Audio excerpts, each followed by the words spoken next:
Something feels odd here. Be on your guard.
Engage! Dang it!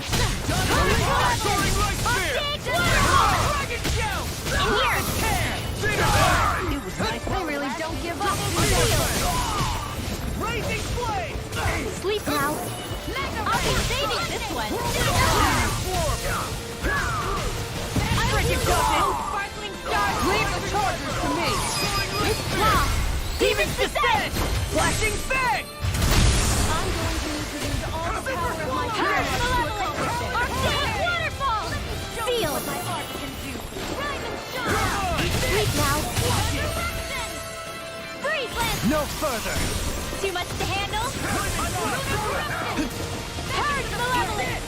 Leave the ensnaring to me. Yeah! And the pummeling to me! Far enough! Demon Fang! Double Demon Fang! Incineration Wave! Seal! Rising Wyvern! Cannon Tear! I'll finish you here again! Meteor! I can do this all day! Oh, sparkling stars of light! You're mine! Oh, sparkling stars of light! Rain down and purify! Close one! Gotcha! Pierce through! Rising Wyvern! Do it! Stars of light! Neon! Astral energy! Full throttle! Gemini Aqua! Flew away! Looks like we got them all.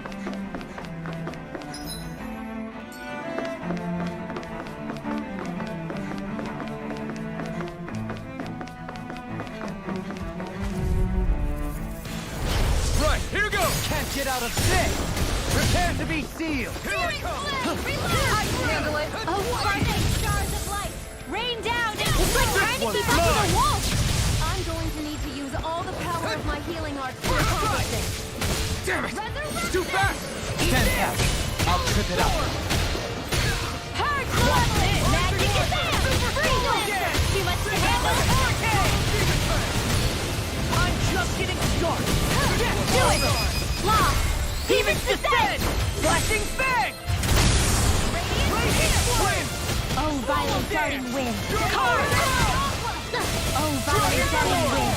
Carve down through all! Sleep now!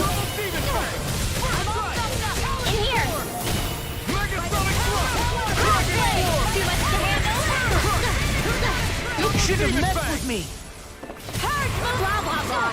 First strike! Freeze Lancer! Pierce evil! Demon Fang! Oh, sparkling stars of light! Rain down and kill! First aid! Lightning! Meteor! Glacial spear! Pure evil! Rain down and purify! Lancer! Will this help? Healer sword! Inferno Punch! Do it, Alan! Astral energy! Say no more! Sword Ray Alpha! Here's another! One last one! Any injuries?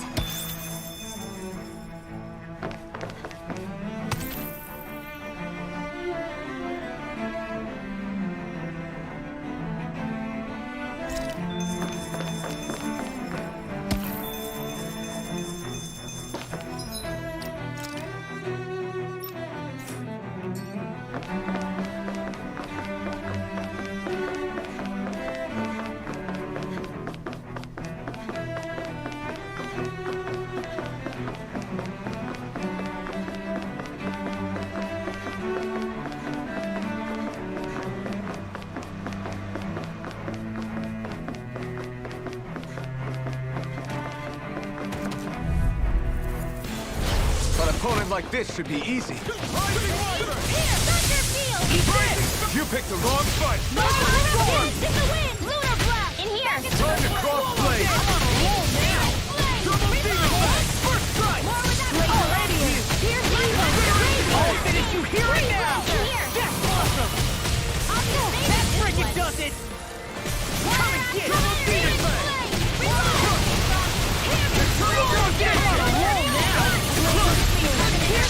I'll crush you! Lightning reflexes! Tenebrous claw! Eat this! You're good! Swallow blade! Eat this! Inspiration!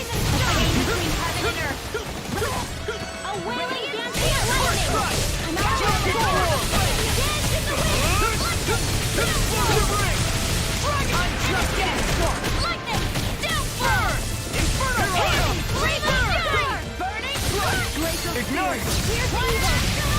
First strike! Shoveling strike! Sword Alpha!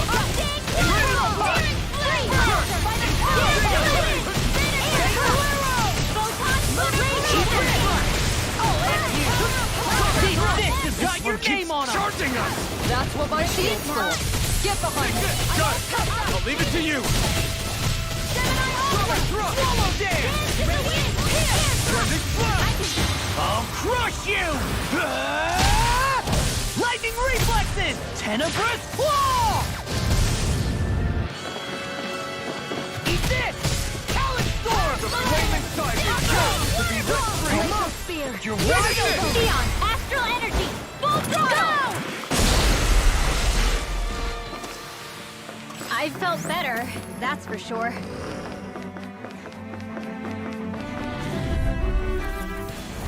I won't forgive you! Save you! All disasters No may further. run. Come forth, the Mega heroes! Here I come! Devastation! Swallow dance! These ones can run rings around us. Rising Light astral Burn in hell! Arcane waterfall! Nothing gets by me.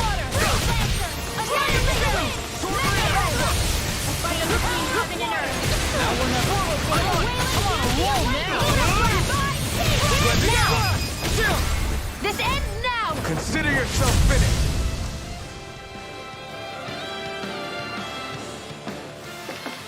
I've been doing really great lately.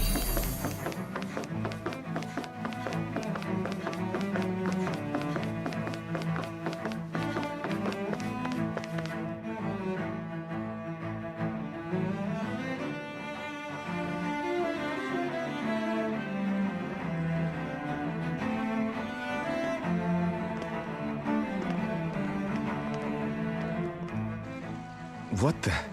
When did it get pitch dark all of a sudden? The lights are all out. Think it has something to do with the explosion back in the Forbidden Zone? Doe? You two. Faria, Avakir. Thank goodness you're safe. Avakir filled me in about everything. About how I ambushed you all. She doesn't remember a thing, so she really was being controlled. He told me about Tarnigan, too. Is it true? What difference does it make? What's done is done. Stop casting me off, just for once! Faria, not now. It can wait. Dohalim, Lenegus is in grave peril. So I can see. It's the city's core reactor. It's damaged. Some of the basic systems we've managed to keep online, but complete restoration's still a way off. You're an elite technician, though. You can fix it, right? If so, then what's the problem? Panic's begun to set in among the citizens. Until now, whenever something like this happened, the Sovereign would issue a decree. But this time, not so much as a peep. Any longer, and we run the risk of riots breaking out before we can get things back up and running. Forget the Sovereign.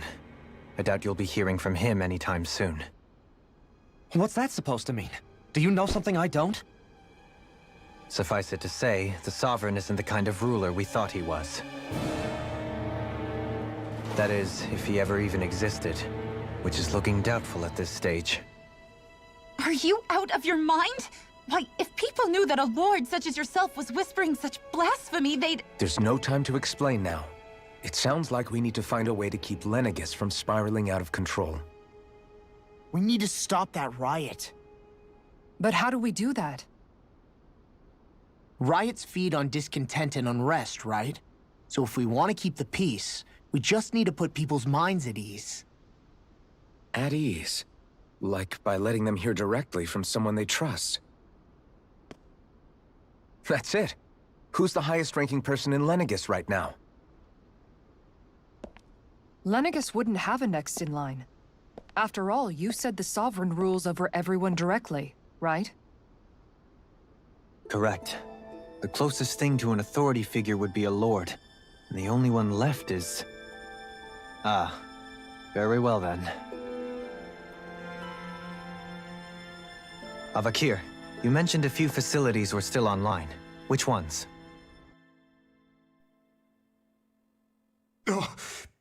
Why hasn't the Sovereign said anything? Please, won't somebody explain what's going on? Is it over? What's going to happen to all of us? Heed me now, fellow Renans of Lenegus. It is I, Lord Dohalim Ilkaris of Eldaman and Sia. Look, up there! It's Lord Dohalim! Hold on! He should be in the crown contest! Shouldn't he? Why isn't the Sovereign talking to us? The Sovereign is seeing to other matters right now. In my capacity as Lord, I speak to you in his stead. You're afraid. As people so often are when faced with the unknown. I hope you'll allow me to put your fears to rest. The city's core reactor has experienced a malfunction. However, we have our top engineers attending to the matter, and things will soon be back to normal. I know that you feel abandoned, perhaps more scared and alone than ever before. But I ask you all to keep one thing in mind. You are Lenegus, not the Lords and Sovereign. The solidarity of its citizens is the mortar that holds it together. If we don't allow ourselves to be distracted by our differences, if we put our hearts and minds together and stand as one, I am confident we will find new hope. I would be honored to stand with you. Not as a person of loftier rank, but as another human being among many. I hope that you'll lend me your strength, for if we can persevere as one, I know a bright tomorrow awaits.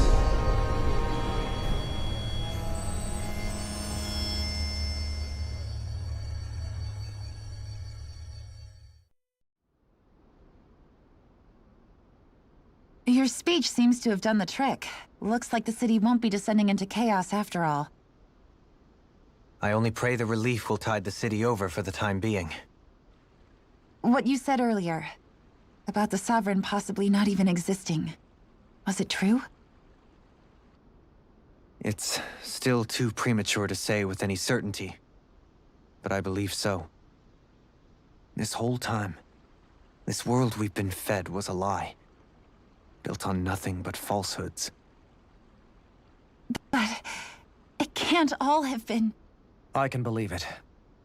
After everything I saw in the Forbidden Zone, what they did to Faria, it's the only explanation that makes sense. But what about hierarchy, Avakir? Authority? The very foundations of Renan society? How can we live without someone to guide us? I'd say we found someone capable of doing just that, wouldn't you? You? You can't be serious. I have business I must take care of first. But once everything is over, I shall return.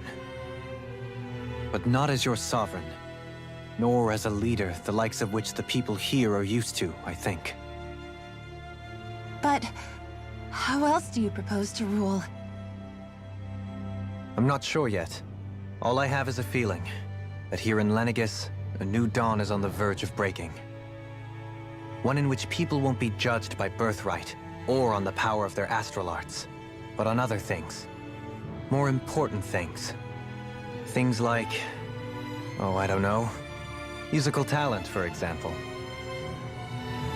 When I bumped into you after all those years, I said you were no different. But I was wrong. Truth is, you were always different. I feel like maybe now I can finally begin to accept Tarnigan's death. To see a future.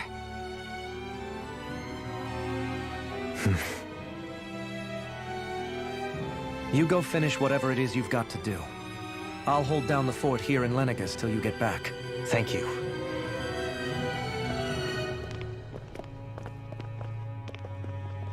I guess you're not going to make it to Menancia for the foreseeable future, huh? Indeed. Forgive me. The people of Elda Menancia can look after themselves just fine. It's the ones here on Lenegis who need someone to guide them. Besides, with you leading the people here, it'll help spread the idea of coexistence beyond Menancia's borders that much faster. Sounds like you're in it for the long haul.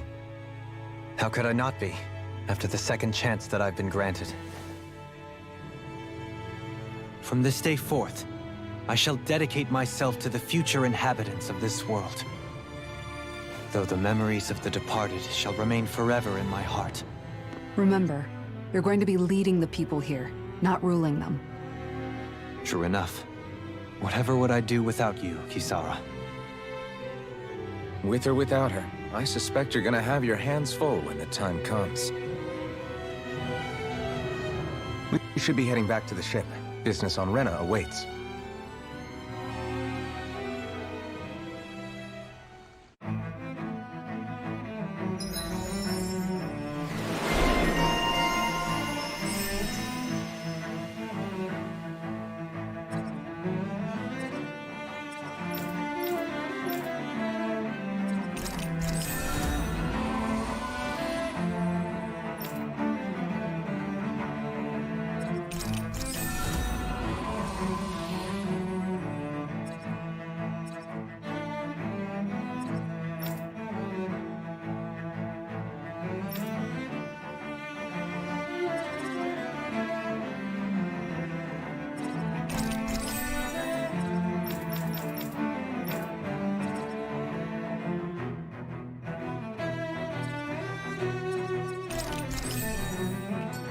Looks like the people of Lenegis...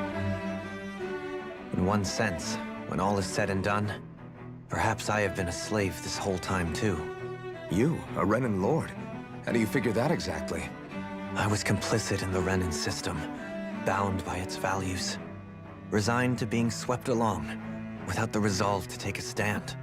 And when I realized the severity of my mistake, all I longed for was punishment. A lord.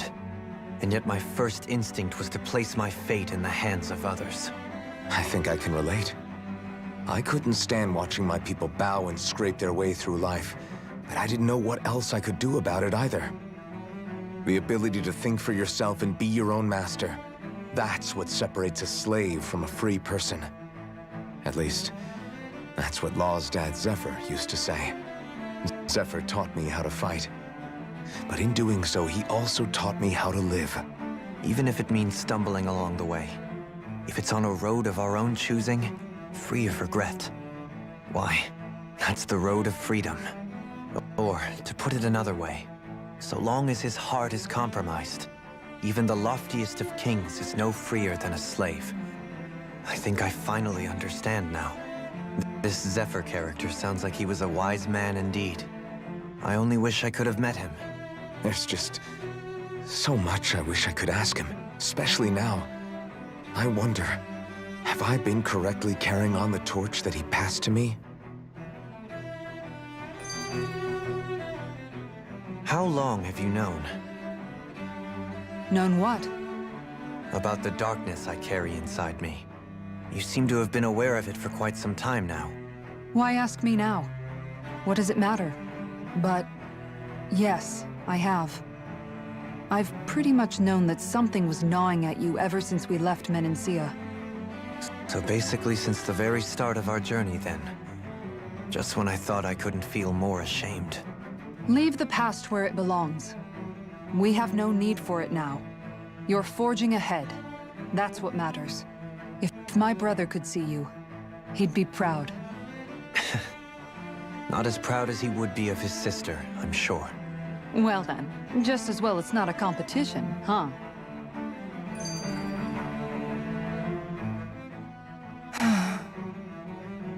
Kisara? Anyone at home in there? Sorry. Did I look distracted? Among other things. To be entirely honest, I couldn't tell whether you were smiling or frowning. You were thinking about Dohalim, weren't you? That obvious, huh? I was just thinking how good it is to see him moving forward at last. It was always so infuriating, knowing how capable he could be if he just put his mind to it.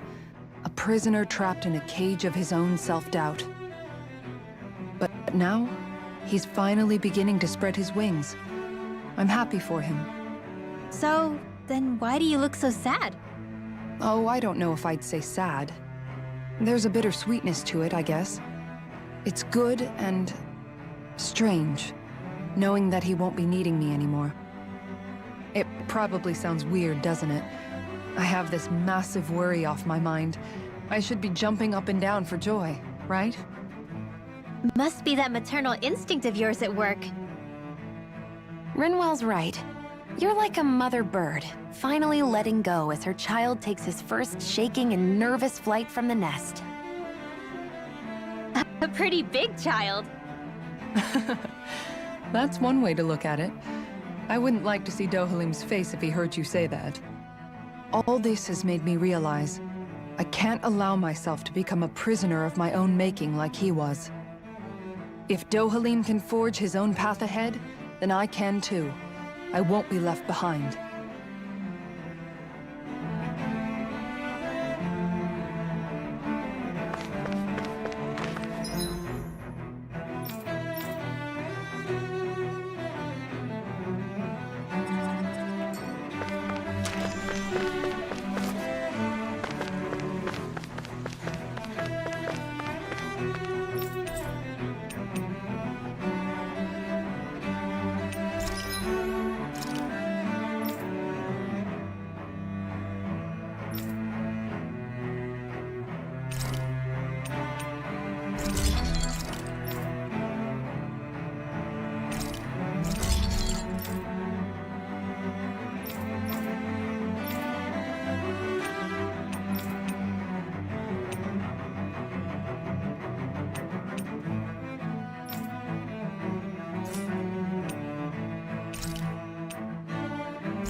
Have you guys checked your equipment lately?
thought we'd find answers on Lenegis, but we just ended up finding more questions.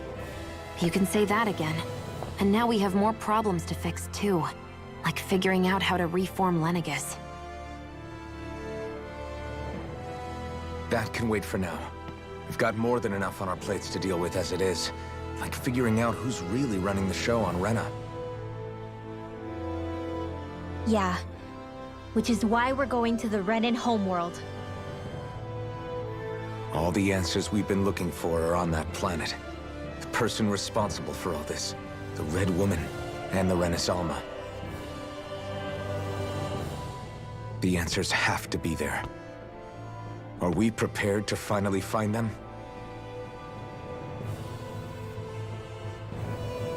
So, what do we do first when we get there? We know nothing about the Renan homeworld or what we might face once we arrive. We should get a feel for how things are on the ground before we take any serious steps. It's also entirely possible that the first thing we're going to face is an attack. If we come across a capital, we should... What?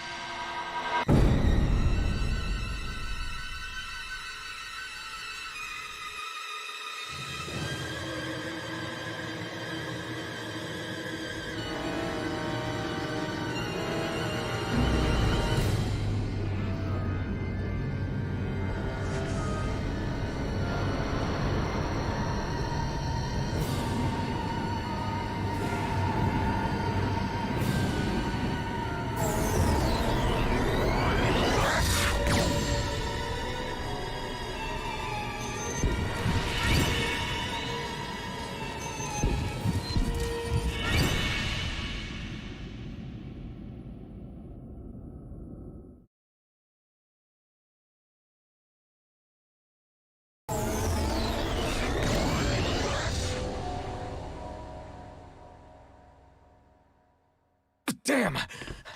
The hell just happened? Our course has been altered. The coordinates are pointing to a different destination. What's that? The ship's controls aren't accepting my commands. The engine is being shut down. That's bad, right? Quite bad. We've lost control of the ship. Is all of this the Red Women's doing? Are they trying to finish us off before we can land? Everyone! Look there!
A flower blooming out of Rena? But that flower looks like it's absorbing all of Dana's energy. And it appears Lenegis is serving as a conduit for that energy to reach here. Could that have been its true purpose all along? If that's true, do you think the people back on Lenegis are all right? We can only pray that they are. Damn it! Haven't they taken enough already? When is this going to end? Flower of Oblivion.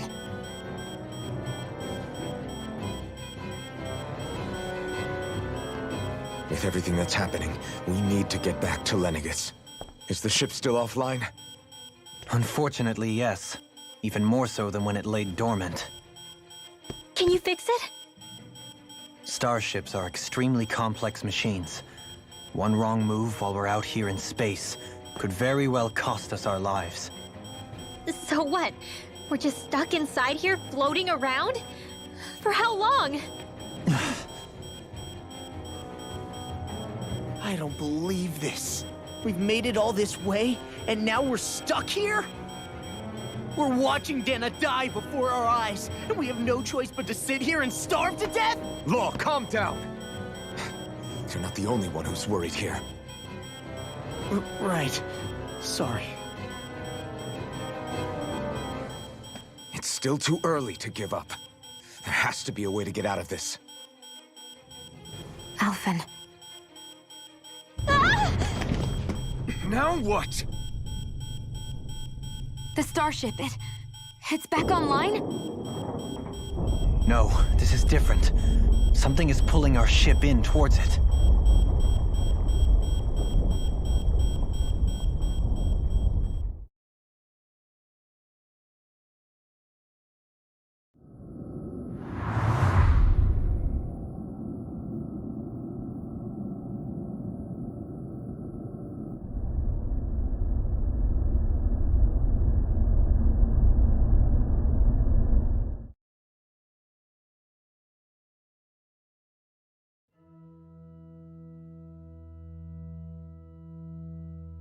We managed to get moving, but where are we? It looks like Lenegis in here. Do you think we might run into more Renans here? Or those red women? Perhaps. Someone brought us here. The question is, who?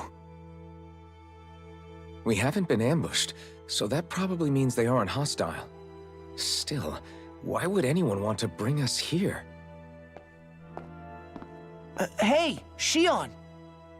If they wanted to attack us, they could have done so while we were back on the starship. We should see where this path takes us.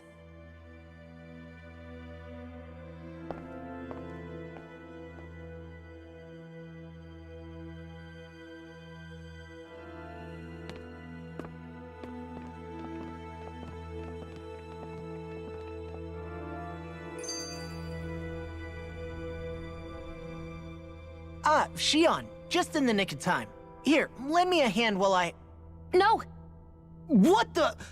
Oh, right. The thorns. My bad. No, I'm the one who should apologize. I overreacted. Again, Law? Can't you even go a minute without putting your foot in your mouth? Seriously, it's fine. I'd rather that than people feeling like they're walking on eggshells around me. Besides, I'm the one who should be vigilant about not touching you guys, not the other way around. Actually, I've been meaning to ask. Not being able to touch people, does it ever get lonely sometimes? I guess I never really thought about it in those terms. It was either accept it for what it was or come undone. Before long, it was just part of my everyday reality. I think I even forgot there was another way to live. Which isn't to say I didn't feel alone. I did. Always. So numb to your reality, you couldn't even recognize it as loneliness? I don't know how you managed. It's fine. I know I'm not alone anymore. But I can't even touch you. No way of lending you a shoulder when you're down? Even Alphen. I appreciate the concern. Until I get rid of these thorns, I guess I'll have to put up with it just a little longer. But not forever. Alphen promised me that. Maybe it'll be soon, maybe it won't be. But either way, the day will come. And I'll be ready when it does. Yeah, just hang in there. One day, we'll share a big warm hug. You'll see. I promise.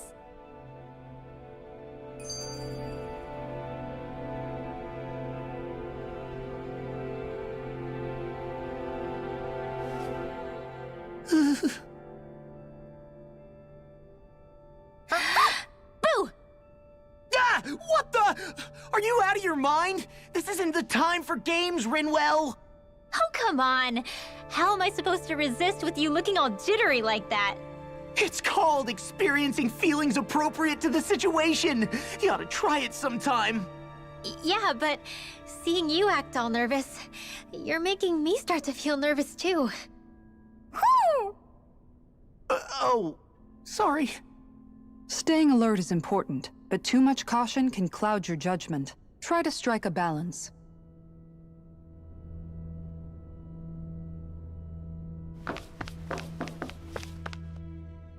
I still can't get over what we saw happening outside the starship. Yeah, our planet's really not doing too hot right about now. I've only ever seen Rena from the surface of Dana, so I figured it was just another round planet like ours. Still though, I never would have imagined Rena actually looked like that. And what's the deal with that giant flower coming out of it? Beats me. I have absolutely no clue. It's so surreal. It looks like a broken egg or something. Rena and Dana. We were taught that both worlds were spherical bodies that floated amongst the stars in the heavens. But to think that they lied to us not only about the Sovereign and the Crown contest, but also the form of our own planet. Dohalim. Okay, who's the wise guy that beam of light joining Dana and Rena? It was the Renan side that it first came from, right? That's what it looked like. And then the Danon side responded. Perhaps it was some kind of directive from the Renan homeworld? To reawaken the Wedge and Lenegis? Which would mean that whoever's behind all this is on Rena after all. But what are they after? Is it really worth going through all this trouble just to steal Dana's energy? Try to stay calm. With so many factors we don't understand, dwelling on it won't get us anywhere. What is it? No, it's just... Zephyr once told me the same thing. So much for me making progress, huh? You made it this far, didn't you? You notice something, you change it. That's all anyone can do. But you can't stand still in the meantime.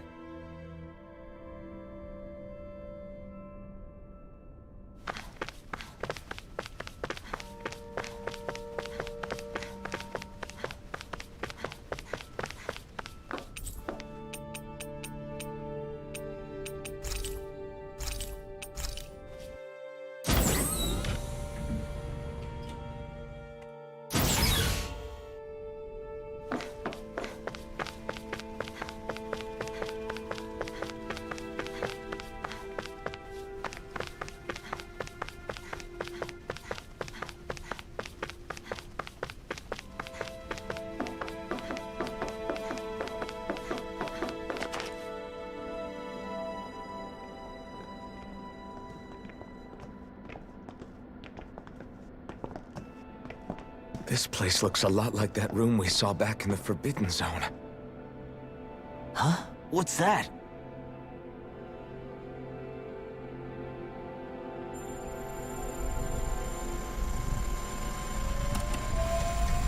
It's one of those! A red woman in disguise. Or is this their true form? So it was a trap?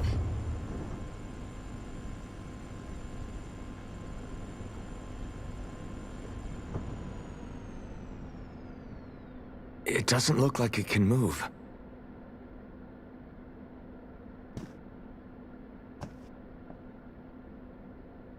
Tell me, are you the one who brought us here?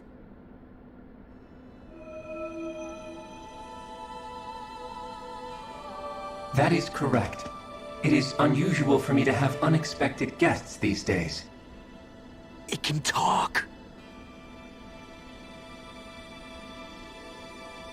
What are you? Hevrect 35. Hevrect 35. Is that your name? Correct. What is this place? No, wait, before that, just what exactly are you? Are you somehow associated with the Red Women? Before I answer, I have a question for you. How did you all arrive in this sector?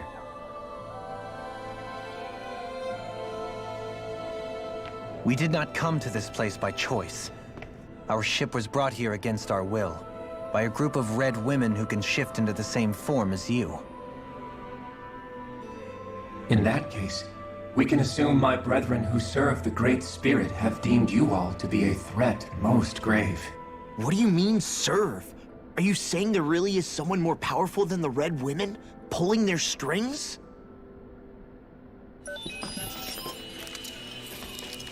What did you do to us? I examined your bodies. You have not been harmed in any way. Identifiers detected. The Sovereign and Maiden are among you. However, you aren't under its control. I see why they viewed you as a danger now. Oh goody, more riddles. Do you think we can trust this thing? Like it or not, it may be our best chance at a ticket out of here. Let's at least hear it out.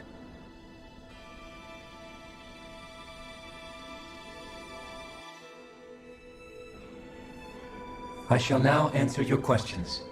We are Helganquil.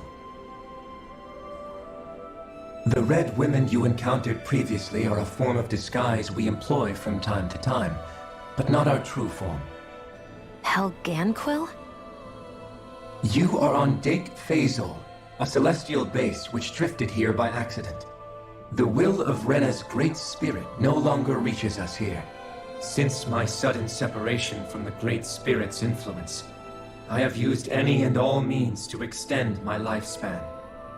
As I have done so, I have also set out to monitor and research Rena and Dana from this position. A question. What is this great spirit of which you speak? Is it something that rules over your kind? Correct. The Great Astral Spirit is a large mass of astral energy that fills all of Rena, one with its own will, a voice we cannot refuse. A voice? Just like Dana. The voice of the Great Spirit speaks to our hearts directly, and we have served it without question throughout the ages. Does that mean it was controlling your minds? Wait a second. Could this Great Spirit be the true Sovereign of Rena? The true ruler of Rena.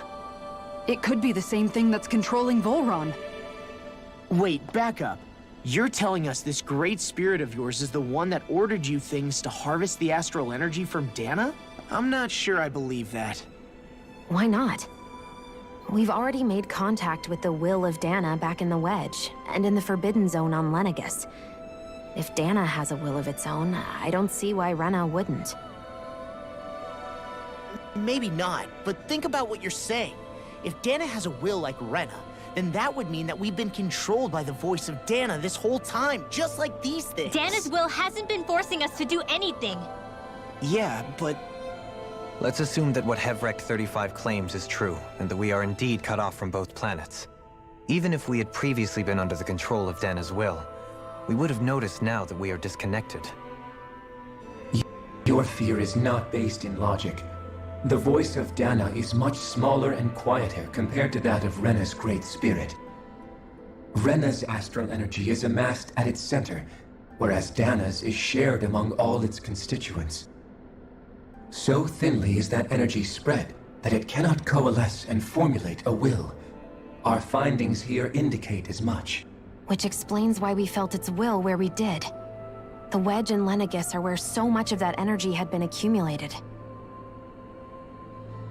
The Great Spirit's desire is to consume all astral energy, and the pursuit of that desire is why you see Rena in its current state. As a result, it has turned its attention toward Dana. Is that why the crown contest is necessary? So that the Great Spirit can feed off of Dana? Indeed, and it was to that end that we Helganquil devised the crown contest. Had the initial spirit channeling from 300 years ago succeeded, all of Dana's astral energy would have been seized.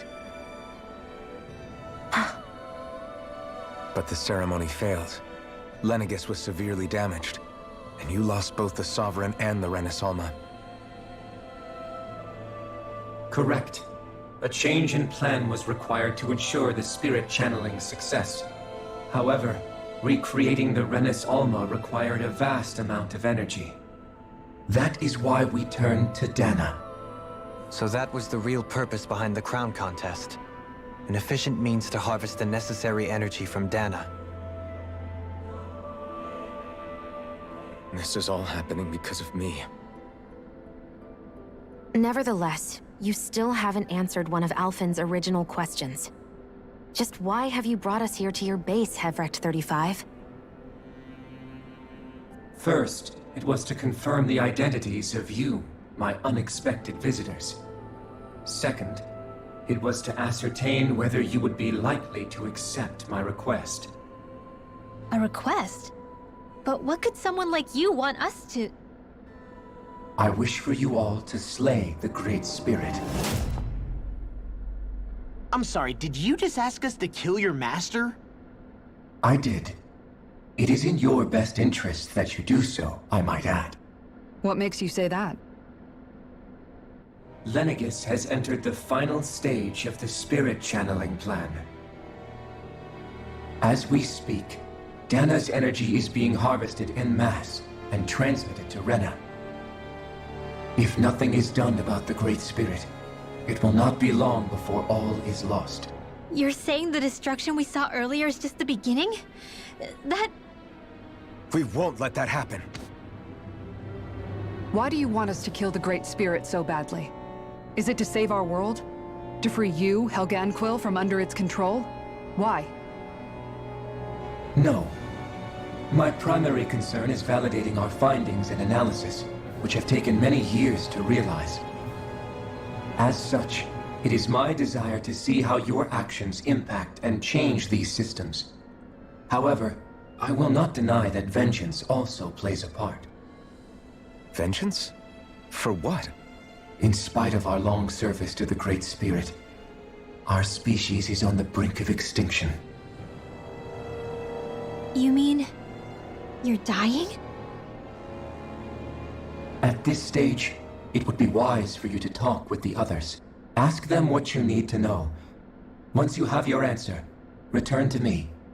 If you agree to help, I shall fix your ship. Others? Just how many of you are there? I am the only Helganquil who inhabits Dake Faisal.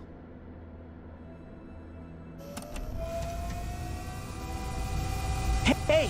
Hey! It's no use.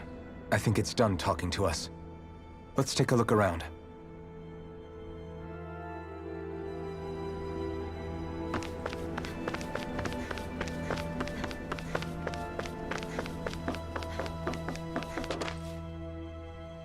You can't seriously be buying anything that creature told us, right? I mean, it's practically blackmailing us into doing its dirty work.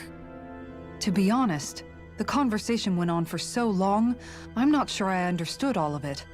How about you, Dohalim? Were you able to follow it at all? At the very least, everything it said about the Renin Great Spirit adds up. At the end of the day, this whole chain of events comes back to astral energy. That being said, had we not previously encountered the will of Dana, I suspect I would find its story much more difficult to believe. The spirit of Rena wants to see Dana completely destroyed. But why? Astral energy is supposed to be a force that creates and shapes the world. It doesn't matter. I don't care if we're up against an entire world or what its game is. We're not going to let it destroy Dana. Right. There is one other thing that concerns me. How the Great Spirit, the Helganquil, and the Crown Contest are all part of a centuries-long plan is clear enough. But what about the Renins? How do they factor into all this?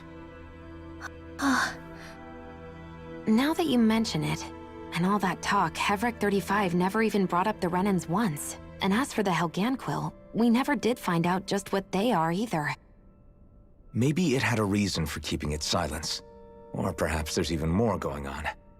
Maybe the others will shed more light on the matter. Let's find out.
Who are they? What is it? Oh, my apologies. It's just been so long since I've seen any humans from the outside world. Are you a Renan? Oh, yeah, I guess so. The Overseer told us to answer any questions you might have. Whatever you want to know, we'll tell you as much as we can.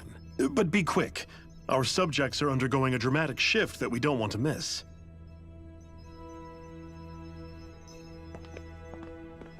What a weird guy. He must have meant Hevrecht 35 when he mentioned that Overseer.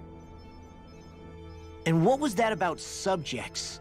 You don't think he meant Dana and Rena, do you? There isn't anyone else we can talk to. I guess we should ask around here.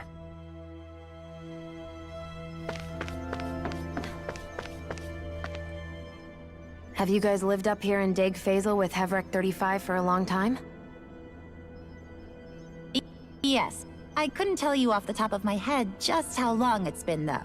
We regularly go into stasis, so our sense of time has gotten rather out of whack over the years. Why are you all even here in the first place? Originally, this station was where we worked to perform maintenance on Lenegis from the outside. We heard that the facility ended up in its current location due to an accident. Oh, it was terrible. Apparently there was some kind of accident, and when help never arrived, they presumed the entire facility had been destroyed. And you've been working for Hevrecht 35 ever since? Well, at first we thought that there was nobody else inside the facility, but then it turned out the Overseer was there all along. What do you mean? The Helganquil have the technology to cloak themselves around us Renans. As long as they don't do anything obvious, a Renan won't see one, even if it's right in front of them. Which would explain why Shion and I failed to notice the Red Women previously. Do they employ an astral art of some sort? I haven't been able to scientifically confirm it for myself, but from what I understand, the type of cloaking they use is primarily achieved through mechanical means. In addition, they also used hypnosis devices and information control to get us to do what they wanted without being detected. It's a pretty sophisticated operation, especially since it avoids any unnecessary conflict. I have to imagine that's how Lenegis is still run. But aren't the Helganquil themselves controlled by the Great Spirit? If so, why aren't Renans affected by it in the same way? The Great Spirit's mind control only works on Helganquil, so they had to employ other means to manipulate us Renans. You act like this didn't affect you personally. If I was you, I'd be mad as hell at their deceptions. I mean, sure, I was surprised when I first found out about it, but it happened so long ago. Hevrecht 35 has clearly ceased concealing itself, though. Why is that? Who can say? My guess is it just got bored, or maybe even a little lonely. Don't you want to go back home to Rena or Lenegis? Our ship is going to be fixed pretty soon. You could ride with us. No way. If we went back after knowing the truth, they'd either just brainwash us or purge us outright. After all this time, there's nothing to be gained from going back. We've all agreed it'd be best to simply stay here and watch everything unfold instead. Things are going just fine with the Overseer. Not that it'll be around much longer. It can't extend its life any further. That said, I'm sure it's pleased to see the final stage of the plan before it passes on, though. Thank you for answering our questions.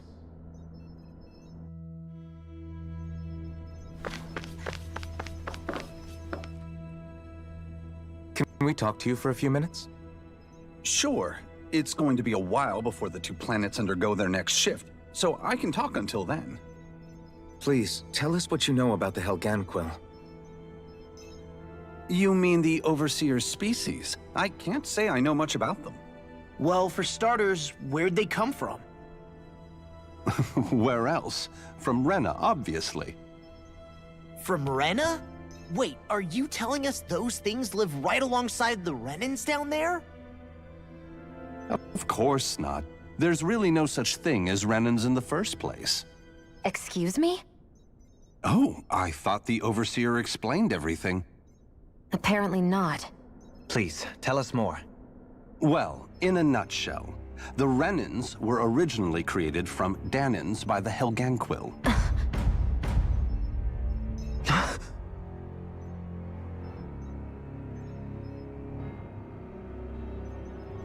But if that's true, then that would mean there aren't any people on Rena. There aren't, but there are Helganquil. That's what the name literally means in their language, people of Rena. But what need could they possibly have to create a whole new race of people? It was a way to bolster their dwindling workforce. I trust you're aware that the Helganquil are on the verge of extinction, yes? In essence, we were created to carry on their work for the Great Spirit after they all die. They gathered Danans who had an affinity for astral arts and proceeded from there. That's why we, as their descendants, can all cast arts, albeit to varying degrees. Let me get this straight. Are you saying Renans were originally created from Danans that the Helganquil kidnapped? Wait, that explains why almost nobody can use astral arts on Dana now. Helganquil technology is truly amazing. The way they alter their bodies is far less invasive than your conventional surgeries. They have these tiny machines that are practically invisible, which they insert into their bodies and— Enough! You needn't tell us anymore. How can you speak so calmly about all of this? I guess I can see how, when viewed in a certain light, their ways may sound grotesque. But if you ask me, I think they ultimately did us a favor. They saved us from crawling the earth in ignorance. If it meant their hands had to get a little dirty in the process, then so be it. Anyway, the Helganquil are the real Renans. Personally, I don't think it's such a big deal. They're also mostly the ones behind what you see going on between the two planets. I think that covers just about everything worth knowing. I see. Thanks for filling us in.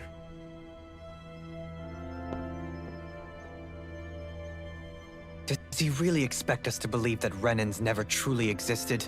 How absurd. Dohalim. Just when I think we're getting to the bottom of it all, some new revelation smacks us in the face. Then let's hope this is our last revelation for a while.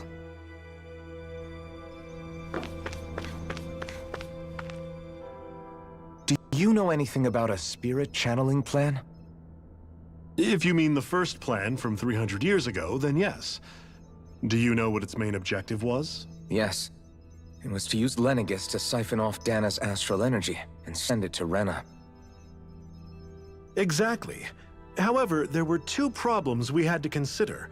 First was how to collect and send such a large quantity of astral energy without it becoming sentient.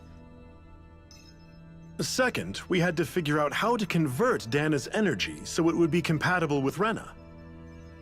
I take it the solutions to those problems were to use the wedge for the collection, and then the Sovereign and Maiden to convert the energy.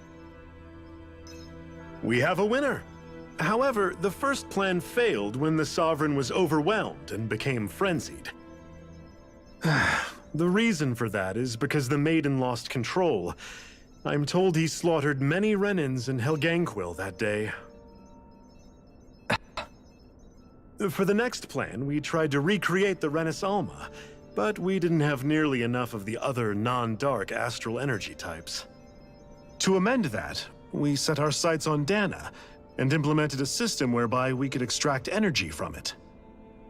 And the crown contests began. Correct. Since the Maiden had been the failing point in the previous plan, it was decided to replace her role with machinery to avoid further mishaps. A new Sovereign had to be made as well. It was such tremendously difficult work, its success was dubious. But from the look of things, it would appear such worries were unfounded. So that's what the purpose of that room we found in the Forbidden Zone was. What about the flower that sprouted from Rena? Flower? Oh, that thing. That's the physical manifestation of all the astral energy that's been harvested from Dana. As I'm sure you've noticed, it's quite a lot of energy. At this point, it's likely that it's become physically integrated with Rena's planetary structure. Heverick 35 mentioned that the spirit channeling plan is entering its final stage. Is that true? It is. I never thought I would live to see the day with my own eyes. And yet here we are. Are we done talking now? If it's all the same to you, I'd really rather not miss anything that's about to happen. He talks like the potential end of the world is just another day on the job. You've got to remember that these guys have been living alone up here for a long time. Who knows what shape their minds are in? It feels like our whole world has been turned upside down. Is there anything we know that's still true at this point? Seriously, I'm still trying to process the fact that we Renans were created by the Helganquil, let alone the Sovereign and Maiden stuff. Let's take a moment to gather ourselves. I know all of this is a lot to believe and take in, but I think it's fair to say that we've found the answers we've been looking for. Does everyone agree? Agreed. Though I'll admit that I never expected it to all boil down to Rena's great spirit being behind everything. Everything that's happened, everything we've endured, it's all because of astral energy. And to get that energy, the Great Spirit took control of the Helganquil. Then the Helganquil created the Renans, who went on to invade and rule over the Danans. Plus, the reason the Great Spirit can't directly control the Renans as well is likely because they were originally Danans all along. Either way, I think it's fair to say we've all had a lot to take in at once. Maybe too much, even. We should probably take it easy and rest our minds a bit. Why don't we all take some time to think things over, before we decide on our next move? That's a good idea, Kisara. If the Renan Great Spirit really is behind all this, then we've got a really big fight ahead of us. Because it's not just Dana on the line, but Rena too. If we're going to do this, we need to be completely sure of ourselves. So let's go ahead and break off for now. We aren't in any immediate danger, so we should be okay. You sure you don't want to be alone right now? I could ask you the same question. I figured I'd get all my thinking in while walking around and checking up on everybody. I'll go along with you. I'm interested to hear what's on everyone's minds too. Sounds good. Let's go find them. Everyone's just gone their own way, huh? Yeah, let's hit up each spot. Everything we thought we knew, it was all just a fabrication that the Red Women, no, that the Helganquil made up. Right. Assuming we can believe anything that Heverick 35 has told us, that is. Well, if the names are anything to go by, it's possible the Helganquil could be behind the fruits of Helgen too. But if Heverick 35 was telling the truth, and this was all just one massive lie, does that mean everything we've done up until now has been pointless? No, I don't think so. Or at least I hope not. I think it just means we've lost our foothold for now. That's all. Really? Well then, if we've lost it, I guess we'll just have to find another. All of us together. And if we can't find one, then we'll make a new one. End of story. Make one, huh? I see. Right then. Count me in.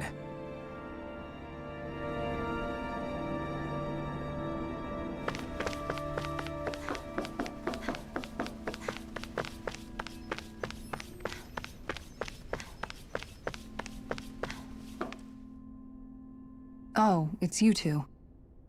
Does he seem like he's doing any better now? He who? Oh, you mean Dohalim, don't you? I know that we're all struggling to wrap our minds around it all, but he looked like he was taking it really hard earlier. What do you think about everything we've learned? About the Renans and the Great Spirit and all that? On some level, I'm not even really sure what to think, to be honest. I mean, the Great Spirit is like a huge natural disaster, but with a mind and will of its own. But if that thing's hellbent on trying to destroy our planet, then the only thing left for us to do is stop it. As for the Renans, I suppose my feelings on that are a bit more mixed. How so? Coexistence between Danans and Renans in Menancia is still a work in progress. In my case, I think that's partly because deep down, I was still on guard around Renans. So, to be told that they're like us, that they're actually just like us is, well, I guess it's a little deflating, to be honest. You kept a pretty level head. You mean about the Renans? At the end of the day, the Helgan Quill and the Great Spirit are the ones who are responsible. But at the same time, I realize that not every Danon is necessarily going to believe that either. I know you're already aware of this, but the list of grievances the Danons have against the Renans is long, and understandably so. And if people then find out that they're all actually one and the same, yeah, I don't think they're going to take to it too kindly. Even just among the Danons, I'm sure there'll be some who emerge with power and some who won't. I think if we can find a way to get rid of that imbalance, then we'll be in a truly good place. Well, first we can try to figure out what to do about the existing conflicts we have. Yeah. It'd be nice if one day people could learn to get past their hatred like Rinwell did. It's no small task. We can't pretend like the past didn't happen and ask people to forget their very real pain and suffering. Right. Everybody has their reasons for feeling the way that they do. But if we just keep yelling at each other about it, we'll never move on. In a worst-case scenario, it might lead to even more people getting killed.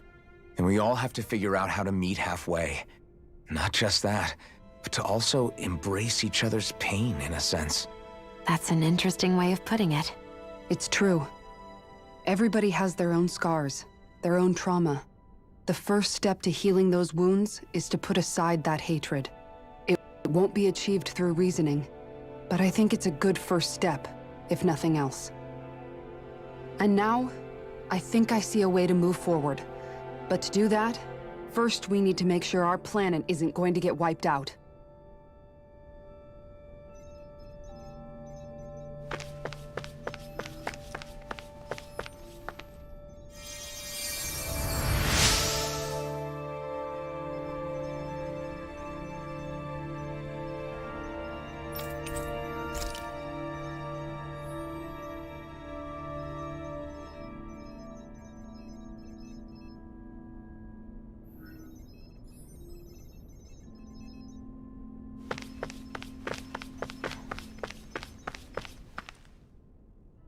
You both seem awfully calm. Only because after everything we've seen, we don't have the energy to keep being shocked. How are you holding up, Rinwell? That whole talk about the Renans looked like it shook you up a bit. Yeah. I get this sinking feeling whenever I remember how Danon mages like my family were persecuted and died out. And now, I finally know why that is. But I was thinking, if Renans end up living together with Danons again, then mages won't be such an unusual thing to see on Dana anymore, right? I know it's not as simple as all that, but Danons probably won't be so quick to let their guards down, and there might be Renans who still act superior because of their arts. It wouldn't surprise me. 300 years of bad blood and prejudice isn't going to be an easy thing to overcome. Yeah. I know firsthand just how much hatred can take hold in your heart once you let it in. But even so, I was still able to change. And if I can change, so can anyone else. So I was thinking maybe, I don't know, I could use my position as both a Danon and a mage to help bring both sides together. Rinwell. That great spirit worries me too, though. Dana's will feels so warm and inviting. So why is Rena's will trying to destroy our entire planet? Now that you mention it, Everett 35 and the other scientists here never really brought that up. Maybe they don't know either. Maybe. But regardless, at the end of the day, Dana's still our home. There's no way we can let it be destroyed. We won't. We'll keep it safe no matter what.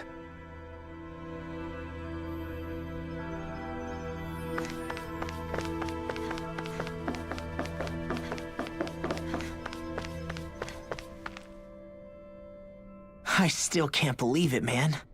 You're not the only one still trying to make sense of all this. Believe me. Really? You've never struck me as the type of guy to get hung up on these sorts of things. Did you forget what happened back in Thistleum? Once my memories started coming back to me, I felt completely and totally lost. It was really that bad for you? Yeah, it was. But thanks to Law and everybody else, I remembered that I still had things out there worth fighting for. Man, I think you might be a better guy than me, Alphen. All I can remember thinking was, when's this guy gonna get his act together? Law. I was too worried about repeating the same mistakes I'd made back with my dad, and running away from the truth. That was no way to live. And I've tried to stay strong, my way. But all this talk about other races and the world ending, if I can be honest with you guys, it's just all too much for me to handle right now. I know this is going to sound strange coming from me, but maybe the key is not to worry too much about the big stuff right now. Oh? I used to worry all the time about my thorns, for obvious reasons, but I never really opened up to anyone about them. And when I realized my visions pointed to a threat that was bigger than me, I didn't know what I should do or who to tell. But that's when I finally got it. You guys were all there for me, to teach me what's really important. I just had to open up and listen. In other words, if you let the big picture stuff get you all muddled up inside, you'll begin to lose sight of what you really care about. Yeah, I think you're right. The thing that's most important, what I really care about, all I want to do is protect the people that really matter to me, to fight for them. That's good enough, right? Not everyone is strong enough to fight. Huh? It's something your dad told me once when he was still alive. Law, you know you're strong enough to fight, and you're strong enough to protect the people you care about. Forget all the big stuff going on. Just don't lose sight of what you want to protect in the first place. Sound good? Yeah. Yeah, I think it does. It's like a big weight's been lifted off my shoulders. I'll fight to protect the people around me. Just like I always have. I think that's best.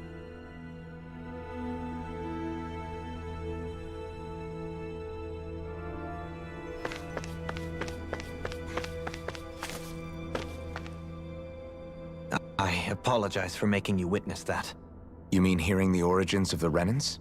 Indeed. It's shocking to have so many things I thought to be indelible fade away in mere seconds. Even I'm still not sure everything we've heard here is actually true. Let's not delude ourselves. If what we've heard is a lie, it's a rather elaborate one. I can only imagine that you must have been constantly feeling like this, ever since your memory returned, Alphen. And you as well, Shion. About your thorns, and being a maiden. That's just part of being alive, don't you think? Well, to say the least. But enough about me. I'm not concerned for myself. What concerns me is all of the other Renans out there. When you say the other Renans, you mean the ones that are living on Lenegis or Dana, right? Correct. Even if we stop the Great Spirit from annihilating Dana, our problems will still remain. Putting aside the untold state that Rena may be in, if we do not truly belong there, we will have to think long and hard about where it is that we wish to return to. So, I guess your only real choices at this point are to either stay on Lenegis, or come down to Dana, huh? And right now, Lenegis might not even be a safe option. And at the same time, Danans are hardly likely to embrace Renans with open arms. If the issue is forced, things could turn dire. There is, after all, 3 centuries worth of hatred to overcome between us. And the victims of our rule have absolutely every right to feel animosity towards us Renans. Our own circumstances as the aggressors are irrelevant. I didn't expect the former Lord of Menancia to be so down about people reconciling. Menancia's fate was a stroke of good luck.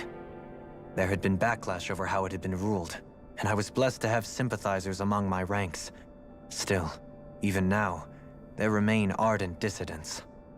But things can still change if you have the right people to help lead the way. Isn't that what you hope to achieve on Lenegis, after this is all over? Indeed. I have fully accepted the burden of that responsibility. In that regard, I remain determined. On that note, I have something of a favor to ask of you, Alphen. Oh? What is it? I wish for you to serve as a mediator so that the Renans can live on Dana peaceably. As the one and only Blazing Sword, I suspect the Danans may listen to what you have to say when problems arise. And I take it that you'll be the one to represent the Renans? Yes. I realize that I'm asking quite a lot of you. However, the fact of the matter is that it will take time for Renans to re-enter Danan society without any bloodshed. That is why... You're the same as ever, Dohalim. Is it too much? No, relax. You get so tense and formal when you're asking for a favor. Listen, there's no need for that. We're friends. You're too kind. I can see you were raised well. That's some high praise, Alphen. Then I'll ask once again, this time just as friends. Alphen, will you help me? You don't even need to ask. Of course I will. Thank you, my friend. Well, it sounds like everyone's learning from their past and using it to create a better future for everyone. What about you, Shion? How do you feel about the origin of the Renans? To be honest, I'm not really all that shocked, actually. I mean, I might be a Renan in the literal sense, but I've never really felt like one of them. Right now, it's kind of a mystery. How do you mean? Because for a really, really long time, all I ever thought about was how I was going to die. Not if or when, but how. I thought I'd die alone. That fate had me in its steely grip. I would have never imagined that I'd be traveling with someone like you, fighting to save Rena and Dana. I mean, how could I have? But it's been going on for 300 years. All this tragedy and destruction. When you consider the Helganquil's part in all this, it's been even longer than that. It was Naori's hope that somehow, someone in the future would be able to stop it, before it was too late. How it fell on us, of all people, to heed that call, is a mystery. I don't think Naori was hoping that we would just stop the world from getting destroyed. She considered me, a Danan, as a real person. And she very much cherished her own people, too. I don't think she wanted the world to be saved, just so they could go back to hurting each other. Oh, maybe this is what she meant. Huh? When we were talking to Kisara earlier, about all that stuff like everyone's needing to meet halfway and embrace each other's pain and suffering. She said that the first step down that path was for each of us to put aside our own hatred. That means forgiving other people, even and especially before they forgive you. Forgiving. So it goes both ways, right? Is that what you're saying? Yeah. I don't just mean forgiving things that happened in the past either. Conflicts will keep happening. If we have any hope of moving on and building a better future, we have to all learn to forgive each other. You know, you're right. People can hurt one another without even meaning to. I know that better than most, thanks to these thorns. It's not going to be easy getting past this pain. But if we can do it, I'm sure there'll come a time when we can all truly understand each other. I'm there with you, Shion. I too want to protect the world we live in, and all the people we care about. I think that's the very least I can do to repay Naori for everything that she did. Yeah. I want a future that she would feel proud to live in, and I'm going to fight for it. Whoa there, Savior Girl. We're here to save you too, you know. Yes, I know. Don't worry, I haven't forgotten. I want to live, and that's the honest truth.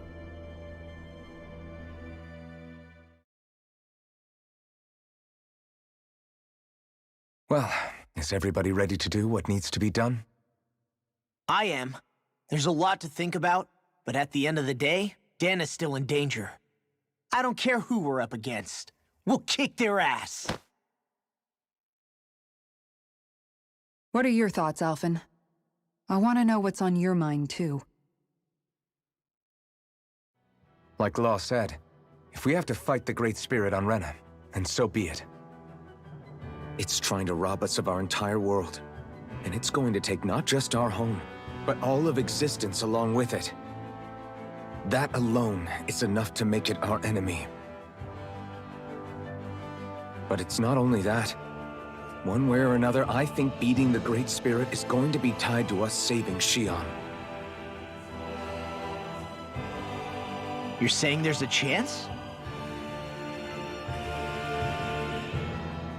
You're referring to the vision of destruction we all saw in Lenegis, I take it?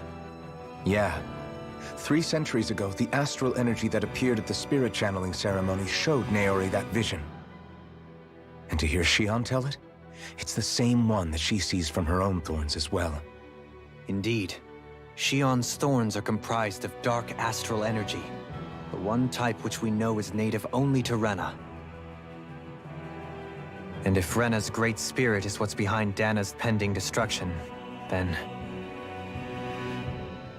Xion's thorns are the Great Spirit?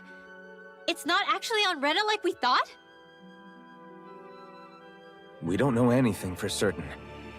At the very least, though, I think it's possible her thorns are a part of the Great Spirit. While the main body resides in Rena.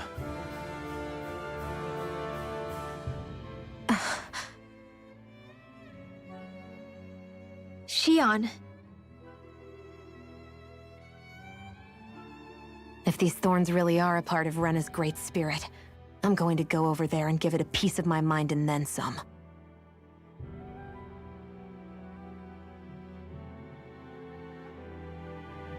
The question is, how do we confront it? Suffice it to say, that flower growing out of Rena is enormous, large enough to house the will of an entire planet. The Wedge and Lenegis were both hard enough for us to overcome in their own right. This is an altogether greater challenge for merely 6. And we only know about the Thorns connection thanks to Naori.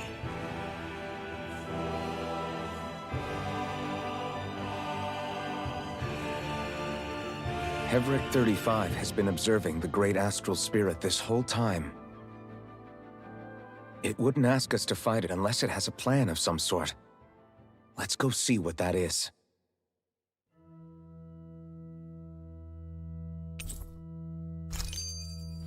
Our minds are... So if the Sovereign and Maiden were originally boot-up programs for Lenegis, what about now? Even with the Forbidden Zone in ruins and the Renis Alma stolen, Lenegis is functioning fine. If it needed us before, it doesn't appear to now. First they lumber you with a position you never asked for, then you're discarded like you're nothing? Who the hell do they think they are? More importantly, who do they think we are? We might not even factor into their list of concerns. I just hope everyone on Lenegis is safe. Worst comes to worst, Lenegis is equipped with a large number of starships that people can escape in. As long as the whole satellite doesn't suddenly explode or something, they should be fine. Wait, explode? In any case, if we're truly going to make a difference, it's on Rena we're needed, not Lenegis. The people there will be fine, I'm sure of it. Right.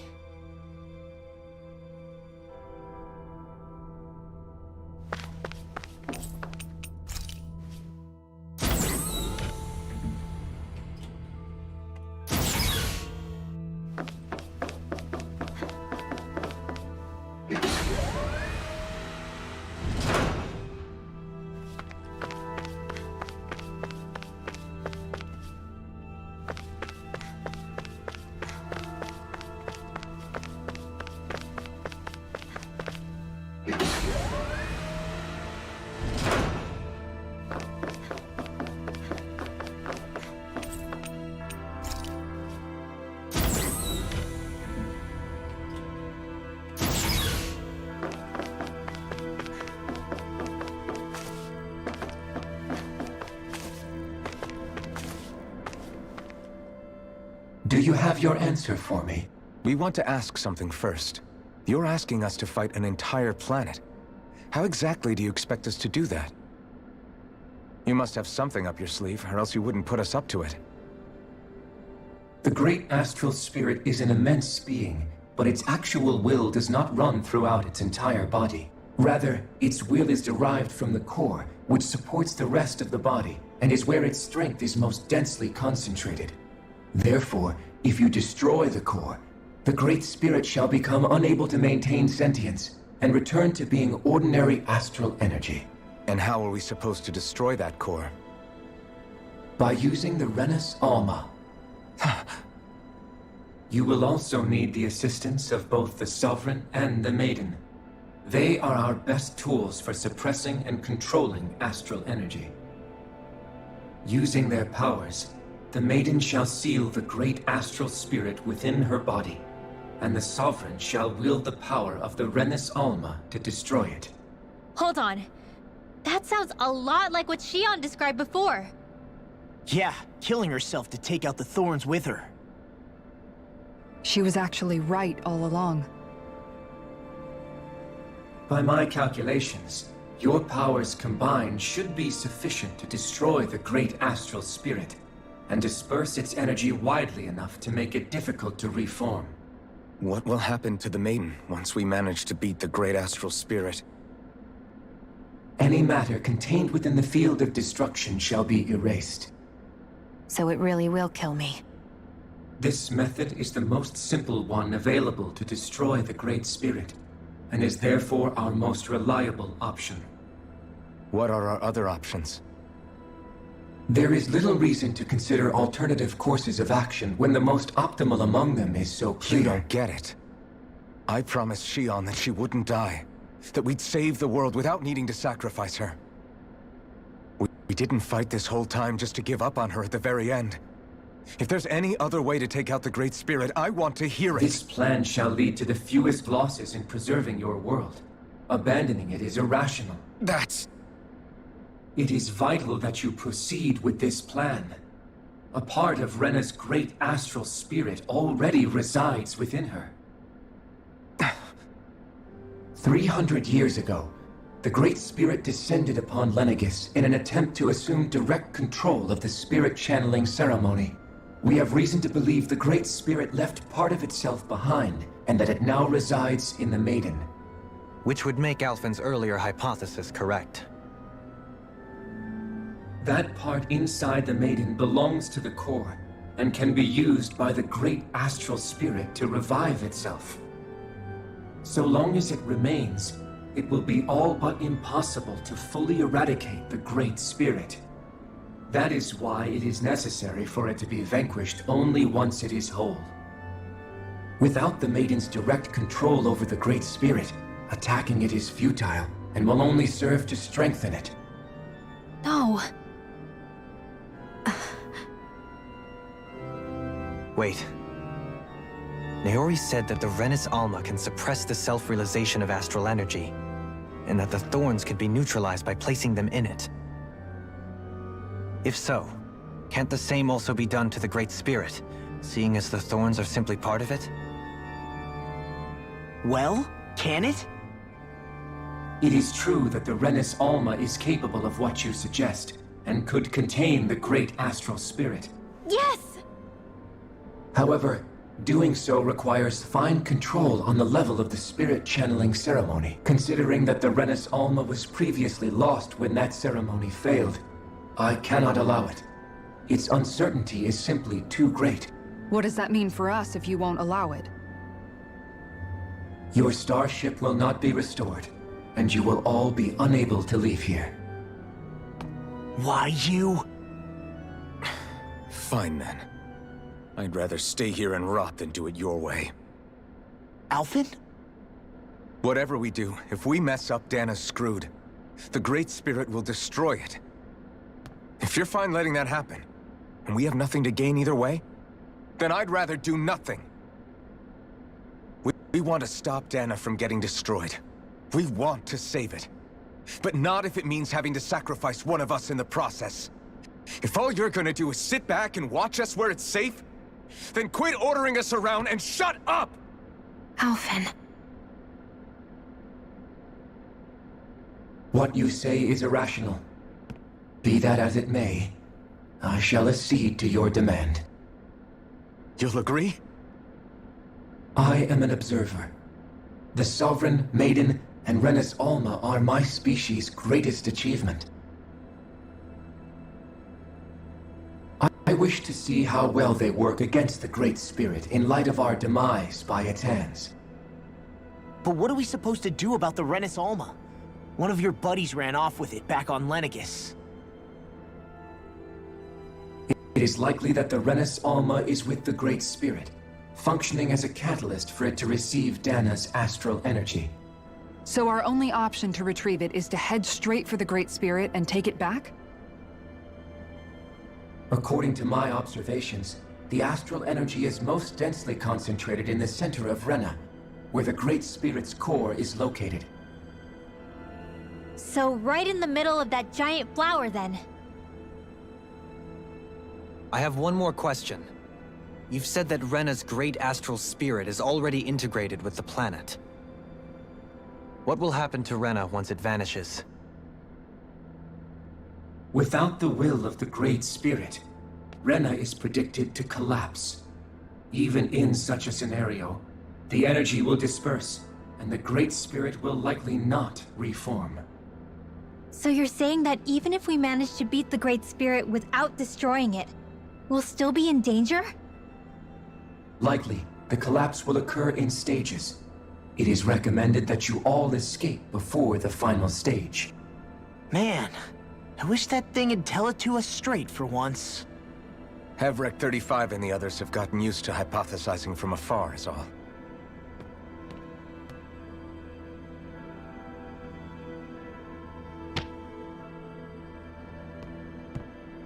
Fix our starship. We're going to Rena. Excellent. But I want to make one thing clear.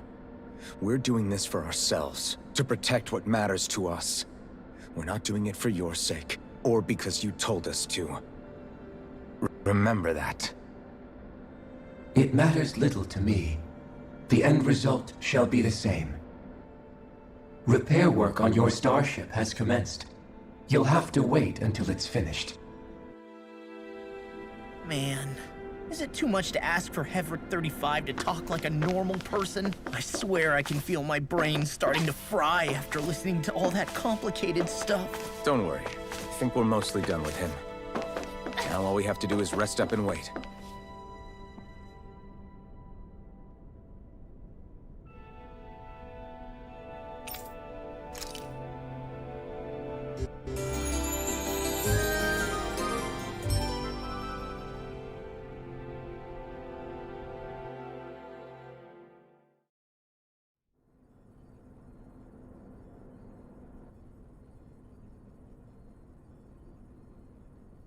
You still thinking about what the scientists told us? About where Renans really come from? I am, but not for myself. You're worried about the future of the Renan people. The fact that our people have been the same this whole time will only give the Danans further reason to resent us. But you still intend to confront this truth head-on, don't you? Well, I did declare that I would live my life for the living, and not the dead. Even as I dream of retirement, I shall remain dedicated to the cause. I'm sure you'll do great. Now that I think about it, I don't believe I've ever heard you criticize or reproach us Renans even once. I'm no saint. I have skeletons in my closet too. There was definitely a time when I hated Renans for who they were. I hated them just for being Renan. But you changed that, Dohalim. You gave me an opportunity to see them in a different light. Thanks to your reforms, we were able to stand next to Renans not as slaves, but as equals for the first time in our lives. Of course, I'm sure there were some Renans who still hated us on the inside. But we knew that not all of you were like that. There were those of you who were good, and that was a start. When it comes down to it, Renans are just people. They can be good or bad, just like Danans. That is, in essence, the heart of your approach, isn't it? That we're all people. Yeah, it is. When you can pull someone aside and talk to them one-on-one, then you have the chance to come to an understanding. But as soon as you stereotype, that chance goes away, and you stop thinking of them as people that you can relate to. I understand what you're saying, but we're talking about massive numbers of Renans and Danans alike. Realistically speaking, surely they won't all be able to get along. Even if we end up butting heads with one person, maybe we'll find better luck among their friends. If we can build a society that works like that, that'll be something worth nurturing and protecting. So you wish for people to form real bonds and do away with the hierarchy outright? To deal with one another as humans, and nothing more? That's the ideal future you hope to see when this is all over? Yes, I do. I think it would make for a fine tribute to my brother's legacy. Though, that said, I would be doing it for the people of the future first and foremost. Do you still plan to return to Lenegis when this is over? Indeed I do. I don't know whether I'll be able to reside in Lenegis proper, however. My first order of business may be to find somewhere to live. You'll always have a home in Menancia, you know. As I shall ever keep in mind. Well, if you ever need a helping hand, don't hesitate to come get me. I'll always be there for you, Doe. Did you just... Never mind. Thank you, Kisara. I appreciate your patience as I work all this out. Don't even mention it. And really, when you think about it, now that we know the two of us aren't so different after all, don't you think that brings down a barrier that used to be between us? You know, I hadn't actually thought of it that way before. But I do like the sound of it. Yeah, I think I do too.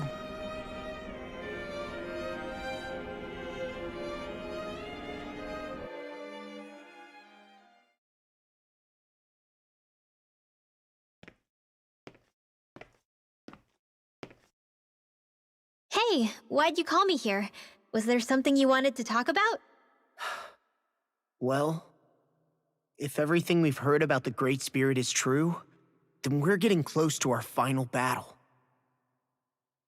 So I wanted to apologize while I can. Apologize? For what? I was being real stupid before, about whether Dana's will had been controlling us and all that. I get why you're angry now. Anybody would be if something they trusted was being questioned. So, I'm sorry, Rinwell. Really. I should have kept my mouth shut. No, Law. Honestly, I think you might have been onto something. Of course you were worried. Who wouldn't be if they found out there might be some invisible force pulling our strings this whole time? But you really trust Dana's will, don't you? Is it because you can sense it a lot more than the rest of us? Because you can understand it? Yeah, I think that might be part of it. But I also want to believe it's good. Believe? Remember how I used to really resent coming from a family of mages? Yeah, of course. Because you were always on the run and had to live in hiding. When we rescued Zephyr and I finally decided to come along with you all, something changed inside me. It was the first time I felt like my powers had any meaning, even if that meaning was only helping you guys fight. Then, when I felt Dana's will, I was overwhelmed by how vast and warm it was. It made me want to believe my powers were made to connect with it. It made me believe I had a bigger purpose. So that's why you hope it doesn't turn out to be bad. You almost need it to be kind. Yeah. Well, alright. Then I promise I'll lay off bad-mouthing it. You will? There's no way for me to know for sure one way or the other, right? But you trust it, Rinwell, and that's enough for me. so I'll trust it because you do. Remember what I said about neither planet's Great Spirit reaching us here? Yeah? That's not quite true. I can feel just a little bit of Rena's inside you and everyone else. You... what? I sensed it when we first got here. It's a really small amount, so it doesn't feel like it has a will of its own. But I think that's how Dana's energy probably is too. So you're saying there's a little bit of Dana's will inside each of us? In a way, doesn't that mean we're all Dana's will? What? Well, like you said, unless Dana's energy comes together, it has no will. So if we all have a little bit of Dana's astral energy inside us... Yeah, maybe... Heverick 35 might know the answer. But, you know what? I don't need to ask it. My will is my own. I fight for who I want to fight for. That's who I am now. Who I've become.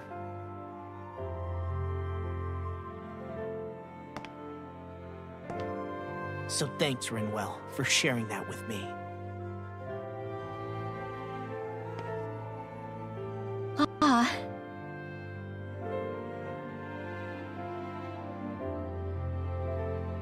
To be honest, the only reason I was suspicious of Dana's will, well, I mean, it mostly was...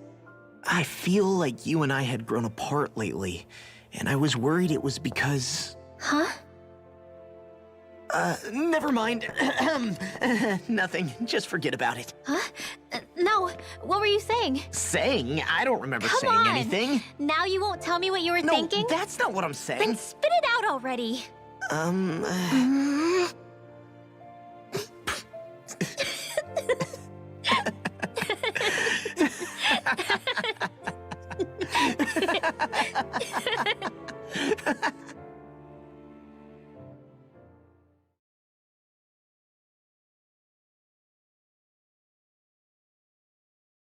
You sure you don't want to get some rest? I can't. I've got too much on my mind. Especially knowing how close our last battle is. How are you doing, Xion? Same as you, still trying to absorb everything.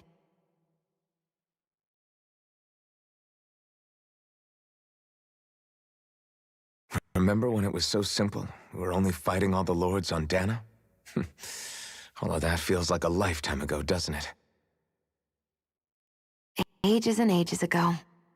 Everything that's happened since we first met. So many fights, so much chaos, so many wonderful people. If I hadn't run into you that day, well, I wouldn't have met all of you. I never would have held the blazing sword or looked for something more. I wouldn't have my memories back. I'd still be a faceless slave, like as not long dead.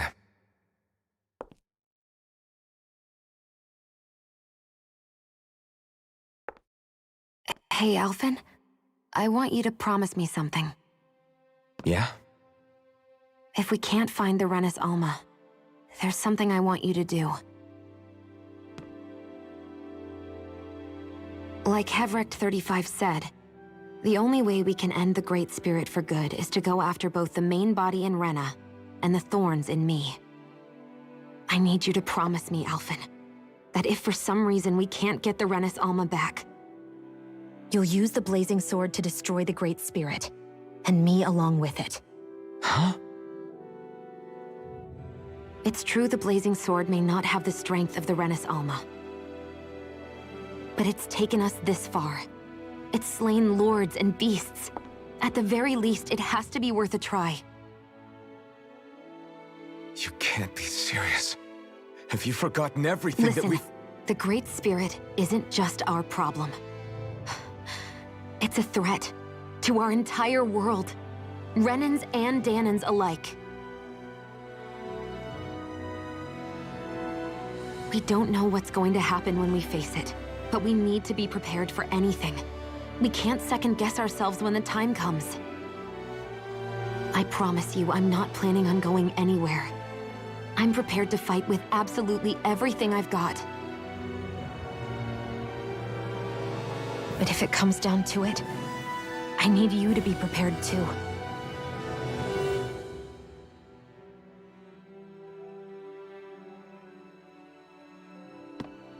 Okay. But you should know that I'm not going to give up on you, Shion. I'm going to fight this until the very end. I hope you can forgive me for that. Alphen.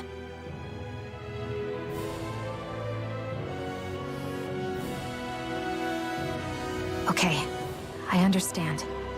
And I'll forgive you. Thank you, Shion. So it's a promise then? Yeah, it's a promise.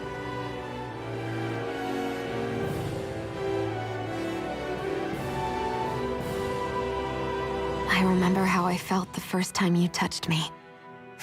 My thorns made any contact a mistake no one would ever make twice. After they'd seen what could happen, fear would always linger behind their eyes.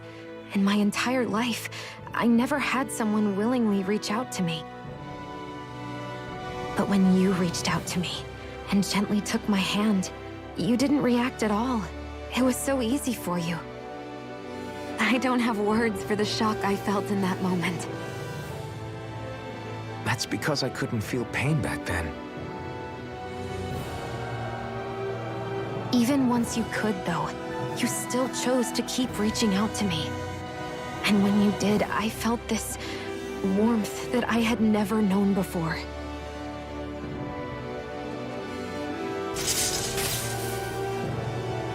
But still, I hate having to see you suffer through it every time you do. You won't have to worry about that for much longer. You think so? I do, because Shion,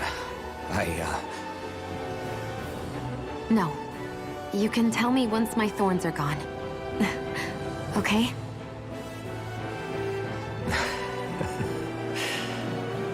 Yeah. Okay.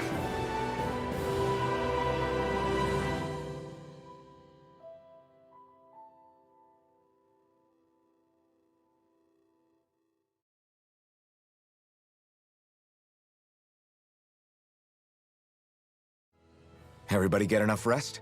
We ready for this? Yeah, we should probably get moving. Agreed. Can't stand around waiting all day. Our task is relatively straightforward. We need only descend down to Rena, defeat the Great Spirit, and restore stability to both worlds. We're fighting for a new future for both Dana and Rena. Right. We've come this far. We will save our worlds. That's a promise. Then let's go, everybody. We've got one last wall to tear down. Repairs on your starship are complete. Everything is in working order. Is that you, Hevrek 35? You can see us from where you are? I can. I can see anywhere within the bounds of Dake Faisal. Sounds like someone's a peeping Tom. Maybe we should give Hevrect 35 a break. It has been stuck in this tiny facility for a very, very long time. I have unlocked all functions on your starship. You can now make use of its warp drive. Warp drive? Wait, you mean like what the Red Women used on us? What brought us here? It's possible that the Red Women may have found a way to activate it on the starship. They are Helganquil, after all. Using the warp drive, you should be able to breach Rena's atmosphere without being detected. Wait, should? You'll need to be careful. Due to the force field surrounding Rena, the ship will be unable to go any further than the surface of the planet. So, once we reach the shell, it appears we'll have to infiltrate the core by foot. Understood. We gotta go all the way down just walking? Will all the Helganquil go back to normal once we defeat the Great Spirit? I have a strange feeling we're going to have to fight them before this is all over. The extinction of my people is inevitable at this stage. As such, it would be illogical to risk the success of the mission in a vain attempt to save my kind. We understand. Can't that thing lighten up a bit? Everything it says seems to be about what's illogical. Well, come on, Doe. Hold up, did you just... You heard the lady. Get going. I have one last question. What? As Sovereign, your identification number indicates that you are well past your predicted life expectancy. Similarly, the Maiden lacks any identification number, as her function should have been rendered unnecessary. Despite this, the two of you continue to exist. Why?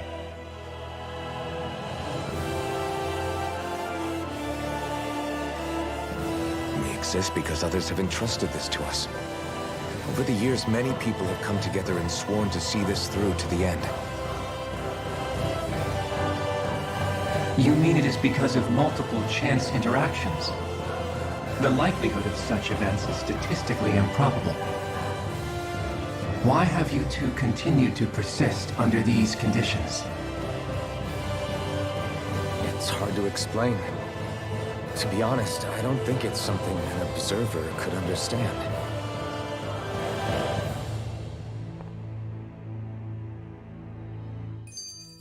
All right. Is the Renis Alma really our only hope against the Great Spirit? There has to be another way, right? Shion's Fire Master Core was able to suppress astral energy to prevent it from gaining sentience, right? Couldn't we make use of that somehow? I'm not sure. In small doses, maybe. But with the amount of energy we're talking about here... Back in Calaglia, the Blazing Sword was able to take in a whole spirit vessel's worth of energy. If it has the capacity to manage that, it can do this, right? Except after it absorbed the energy, it ended up releasing it all moments later, remember? Let's not forget, it nearly killed you. Besides, this is the Great Spirit we're talking about, not a paltry vessel. Even if I could use the Master Core, your body wouldn't be able to take the strain of channeling that much energy. Hevrecht 35 didn't mention it, and it did not seem the type to skimp on details. So assuming it's even possible, the chances are slim to none. You're probably right.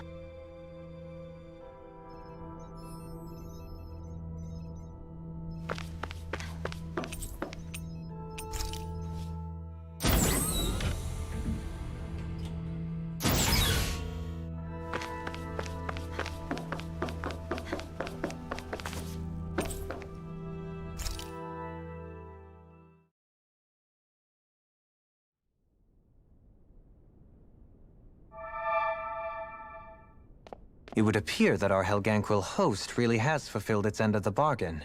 You know what that means. Time to go to Rena. I guess this means we should give that warp drive a spin.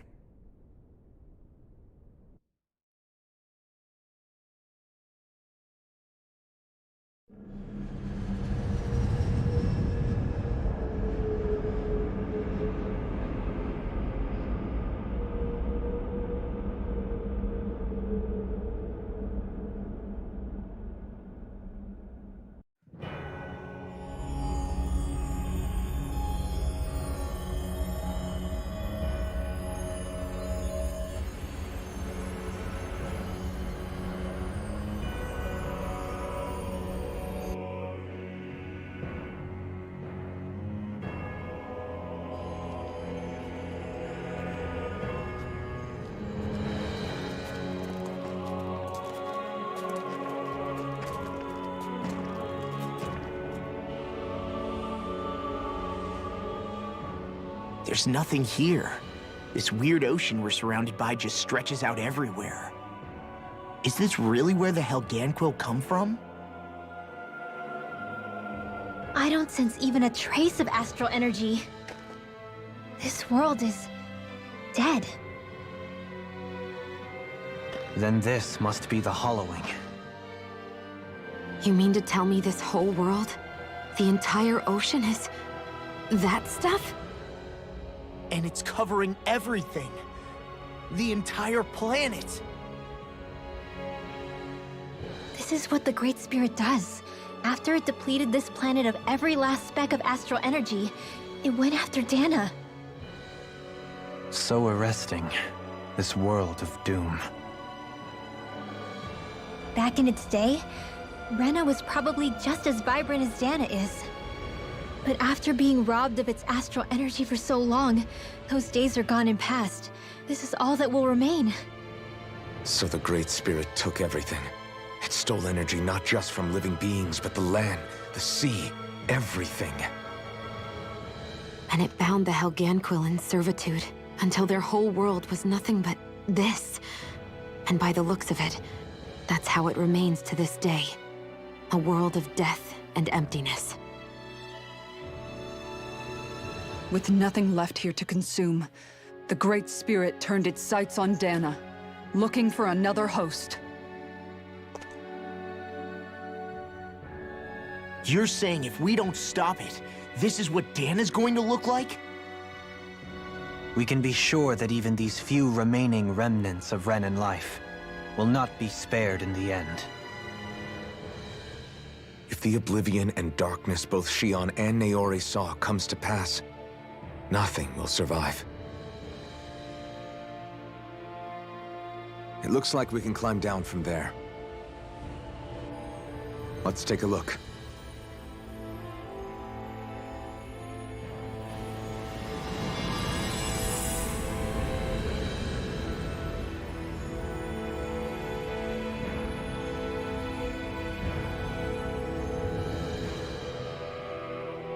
So this is Rena. This is where everything began. Yet it's a dead world? I won't let Dana suffer the same fate, ever.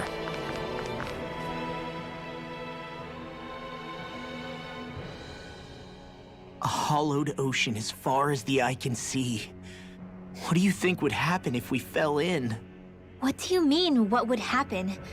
You'd drown, wouldn't you? Come to think of it, I don't believe I've heard of someone ever trying. Perhaps you'd like the glory of being the first? Nah, I'll pass. This is essentially a world-sized Renan graveyard. Are you proposing to disturb the dead slumber just to satisfy your curiosity, Law? No, because I said I passed. Taking an interest is understandable, but let's not forget where we are. This place deserves our respect. Looks like we're not going to be hearing the end of this one for a while. You'd think I was already snorkeling in it or something. So the idea is to seal the Great Spirit inside the Renas Alma using the Sovereign and Maiden's power. But just how do we do that exactly? I'm guessing it won't be as easy as holding a spirit channeling ceremony at our leisure. I already had wielded astral energy once 3 centuries ago. As for suppressing her thorns, Shion's had a lifetime's experience. The problem isn't just our enemy's strength. It's that it's sentient, too. And you can bet anything you like it's not going to just sit back and let us destroy it. In other words, we need to find some way to weaken it in advance. The Great Spirit, that is. Back when Shion's thorns flew out of control, we were able to deal with them directly. If this is their host, they should be even more corporeal here. If that's the case, it should make them easier to attack at least. And if we can manage to divert enough energy away from the spirit's core, even temporarily, we might just be able to weaken it enough to steal the Renas Alma, which we can then use to seal it away forever. It won't be easy, but it's our only shot. Time to buckle up. Question for you. Let's say, knock on wood, everything turns out for the best. What'll the world be like? Is that what you're asking? Yeah, I mean, at the end of this, do you really think everything will be that different? A lot will have to change, that's for sure. The world will have to adjust to so much. My only worry is if those changes turn out to be merely skin deep. What do you mean? It's well and good putting an end to Renan rule. But if it just turns the tables, it's all for naught. That's true. Just as bad if the Danans started pressing their own. Renans, Danans, astral art users, mages. The world is full of labels used to divide and separate people. If only we could see differences like that for what they are. No different to someone having a musical talent or being good with their hands. Not differences so much as characteristics. It will take someone in power to set an example. But with time, people will follow. And then, perhaps one day... There will no longer be any need for the example. It will have become second nature. That's where we come in. We can set the example. Imagine it. A world where magic and astral arts are used to help people.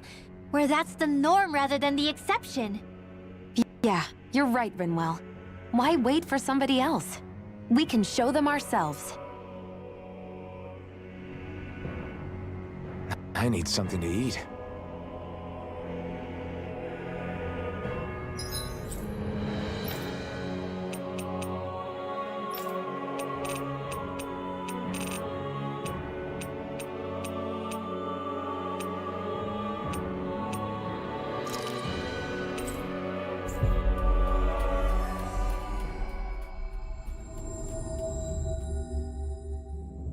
We should be able to cook here.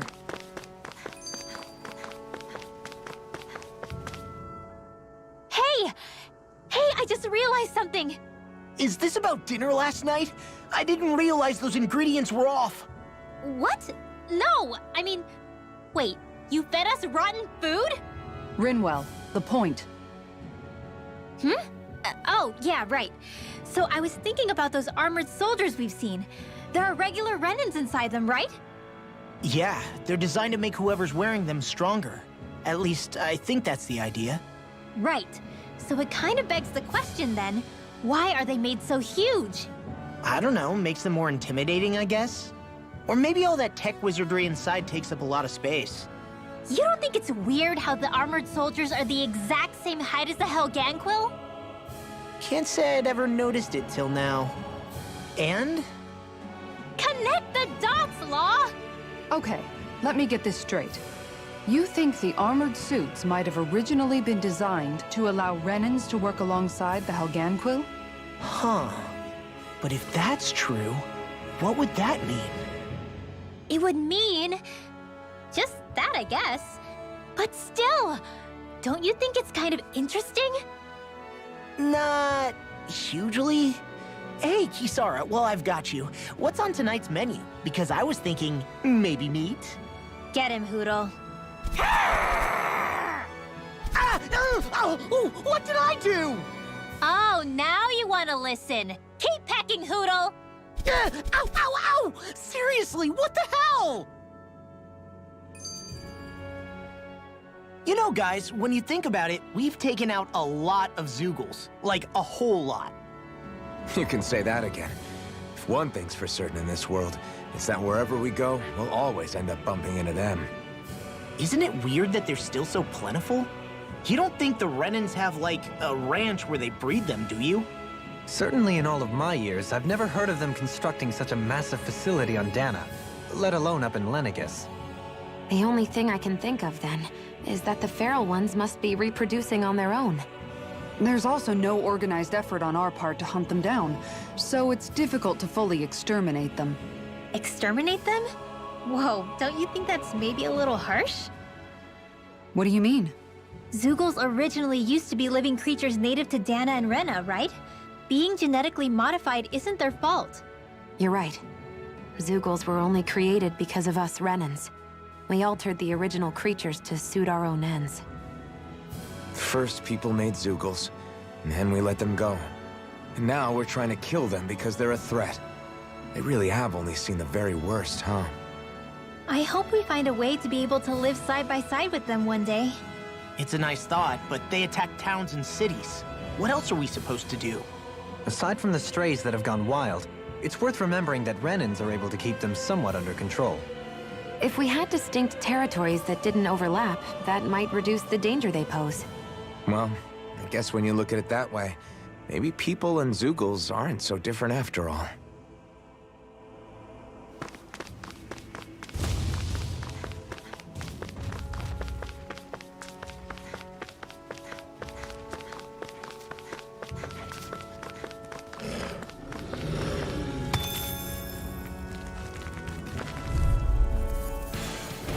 Right, here goes!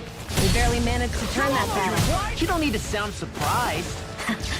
Perhaps I'll put more faith in you then. We won that by a mile!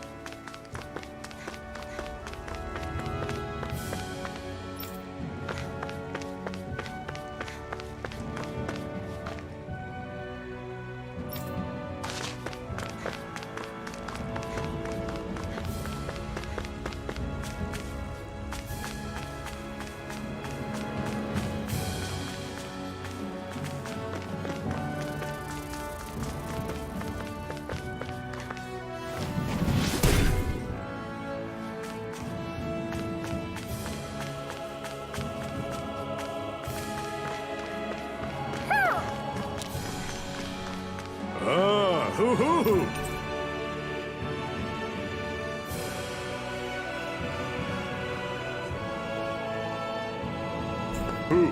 Hoo-hoo-hoo! This shall be a feast for the senses.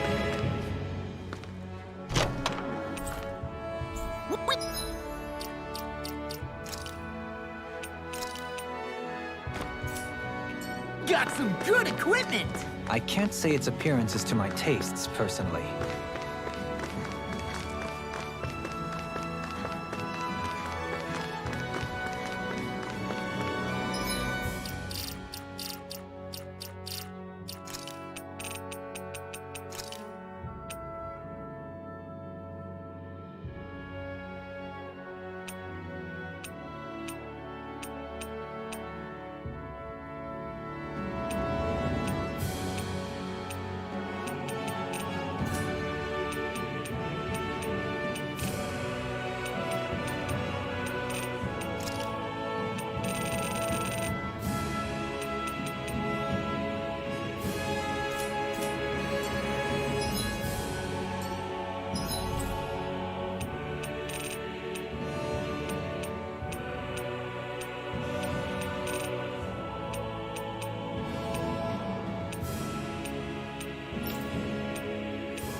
You finally made it. Hey, Rinwell, tell me about your parents. What were they like? They were kind. That's the part I like to remember. They could also be strict, though, especially when it came to magic. I never understood why I had to work so hard to learn magic. Why we couldn't just be done with it and live openly like everyone else. Needless to say, that didn't go over well. Of course, if I'd had known that one day I'd be doing this, I would have taken my studies more seriously. What about your parents? Same deal.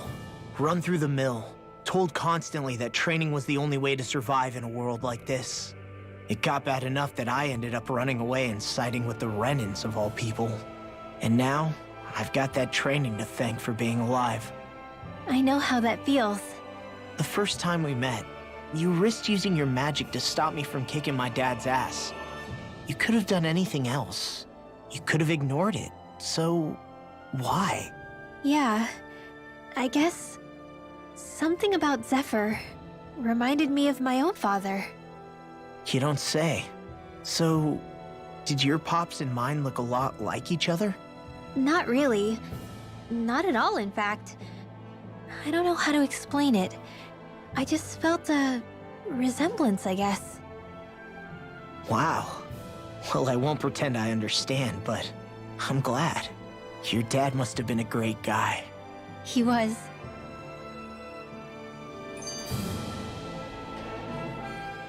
Maybe it's the snow soaking up all the sound, but something about Cislodia always feels mysterious to me. Solemn, almost. When it comes to solemnity, I'd say our own Octalina Palace is no slouch. I won't argue with you there. Still, that azure tint of the shadows on the silvery white snow, it has a certain indescribable quality. Indeed. It was boorish of me to even suggest such a comparison.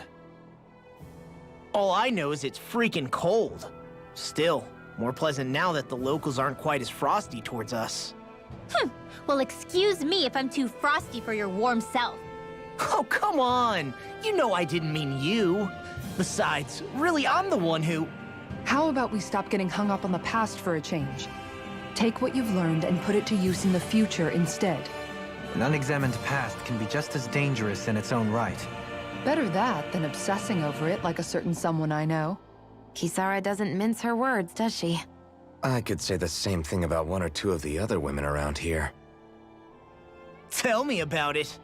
I think I'll refrain from commenting on this one. Poodle, I've got some dried fish for you. You want some? Forget that. Doesn't some tasty red meat sound better, boy? to coax him away with treats. Get your own adorable sidekick if you're so desperate for one. He appears to enjoy being the center of attention. Funny how things change. He and Rinwell used to be joined at the hip, or shoulder to talon. It's not just Hootle who's become more trusting. Isn't that so, Rinwell? They do say pets and their owners act alike. I suppose since we've been together, I've done my share of coming out of my own shell too. Well then, I guess with you and Hootle, that makes us all one big happy family. Sometimes when I'm deep in thought, Hootle will come over and sit next to me. I only wish I could actually pet him. Oh, you will someday. You won't believe how soft he is. Wish I had that problem. I'm lucky if I can so much as look at old Featherbrain without him trying to claw me to ribbons. Really? He seems tame enough around everyone else. Maybe it's just Hootle's way of establishing dominance? That's dogs, not owls. What's going on when Hootle pecks at you? I don't know. Like when I'm talking to Rinwell, it's like he's trying to muscle me out or something. Unless... Wait, you don't suppose I make him jealous? Come again? Ow! Ah, get off of me, you insecure fluffball! I rather think they make a good comedic pairing.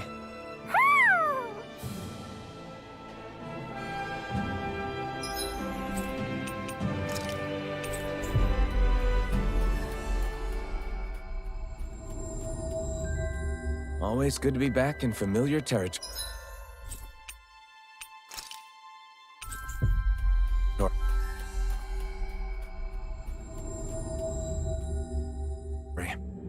Finally. If only we could have flown...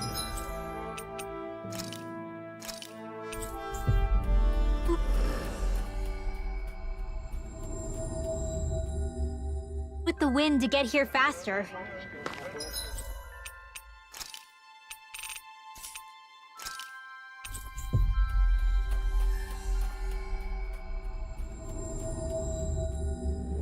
That was quite the little adventure we went on.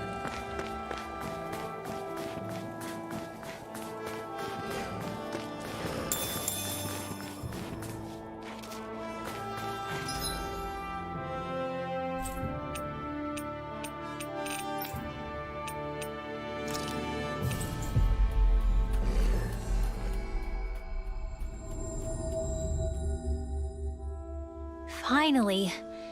If only we could have flown...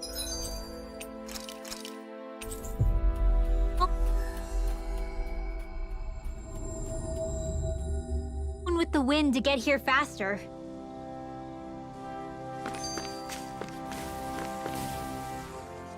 Sure is good to be back in the pleasant climes of Menancia.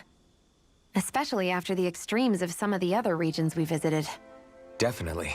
Your country is beautiful. You do me an honor. However, this place was never mine to own.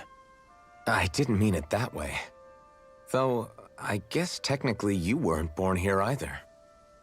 Native or not, that doesn't change the feelings you had for the place. If I were you, I'd try to take a little pride in people's compliments. Allow myself to feel pride, huh? That sounds like no easy task. Nothing sounds easy when you overthink things the way you do. It must be exhausting. He's always worrying about something. It's probably what gives him his eye for detail. That's just the way he is. Yeah, so we'd noticed. Let's change the subject, shall we? It's a wonder so many things coincided to bring us here. Alphen's awakening, Shion's decision to revolt, the Danon uprising in Calaglia, the Crown Contest's final, sputtering throws. Zephyr's being in the right place at the right time, the fact that you happened to be a lord just as this was all going on. It's almost as if we were brought together by design. By someone who wanted to bring down the system. No, enough Hand of Destiny talk. We did this on our own steam. It's our responsibility to see it through. Did Law just utter a pearl of wisdom? I do think about things, you know. Just what do you take me for exactly? Honestly, I always sort of pegged you as a likable dolt. What the hell makes me a dolt, you dolt? I mean, she did say he was a likable dolt, didn't she? Let's refrain from poking this particular Zoogle any further. Some lessons just can't be taught. Not to dolts, anyway.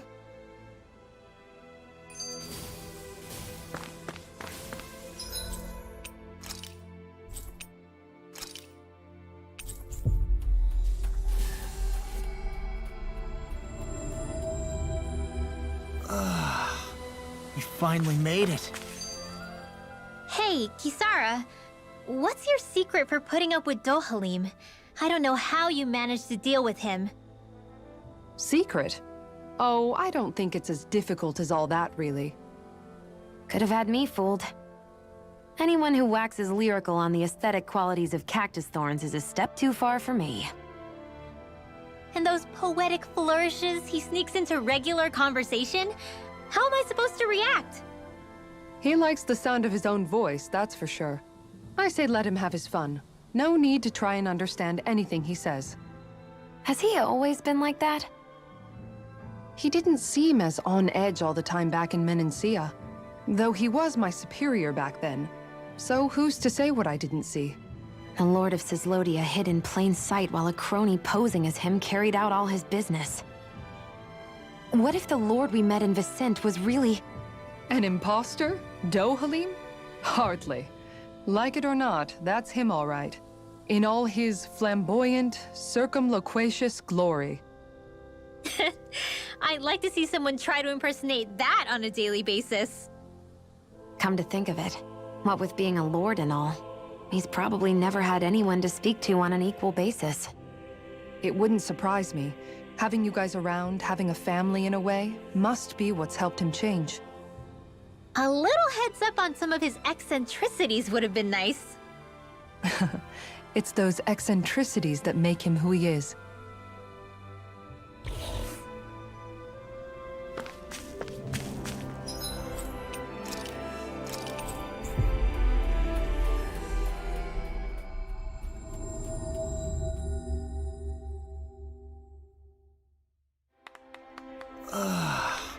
We find...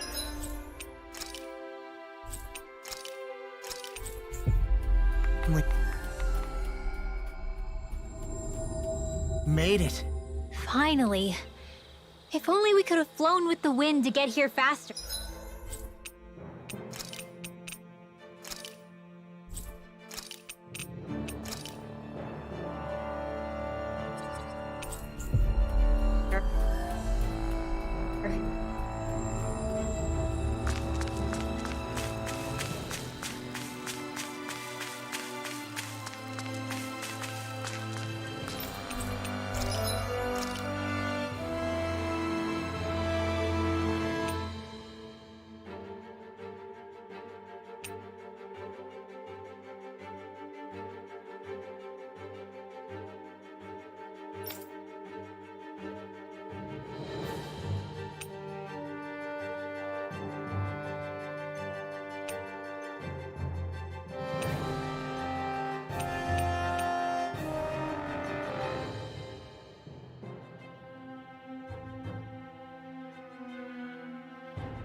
That was quite the little adventure we went on.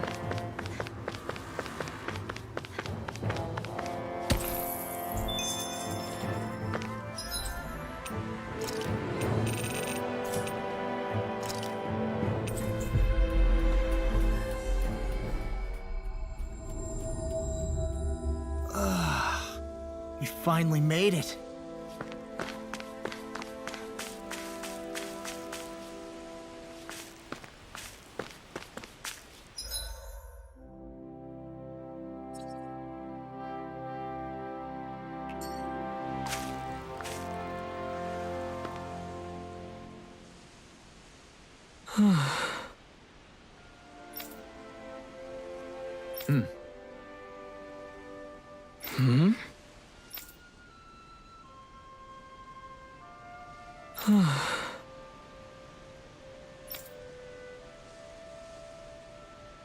What?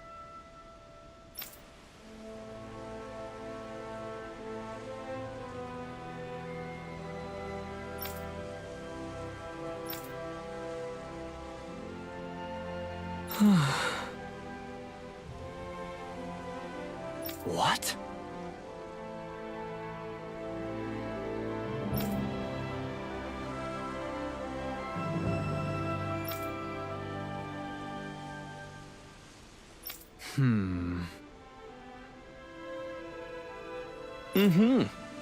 All right. Huh?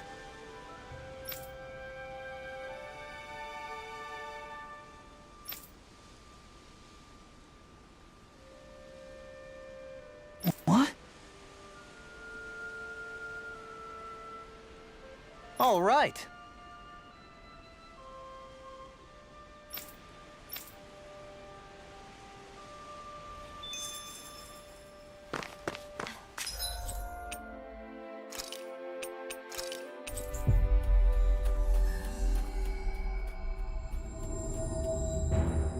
We've reached our destination.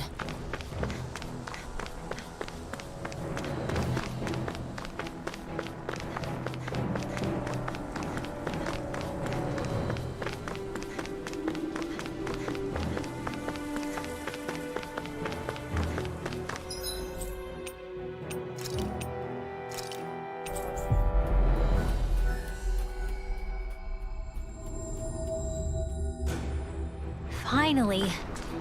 If only we could have flown with the wind to get here faster.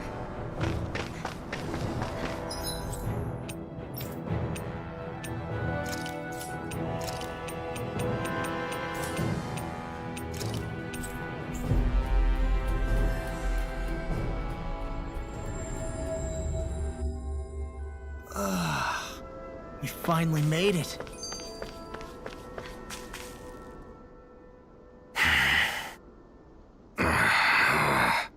Everything okay there, big guy? You look kind of pissed. I'll say. He looks like he wants to bite the head off something. What's eating at you? Come on, Alphen. You're gonna bring us all down if you keep that ferocious scowl on. Oh, sorry. Do I really look that ticked off? Yeah, it kinda makes you hard to talk to. So, what's bothering you? It's a pebble. A pebble? Snuck its way into the back of my boot. I can't seem to get rid of it. Oh, I totally get you. Weird how much it can get on your nerves, huh? Yeah, it's barely bigger than a grain of sand. So how come it feels like I'm walking around on hot nails? You know, maybe this is a crazy solution, but you could just take your boot off and give it a shake. Ah, yeah. Yeah, of course. You're right. Phew. It's like I've been given a new lease on life. Thanks for the tip, Shion. Seemed kind of obvious, but you're welcome? That's the trouble with windy places.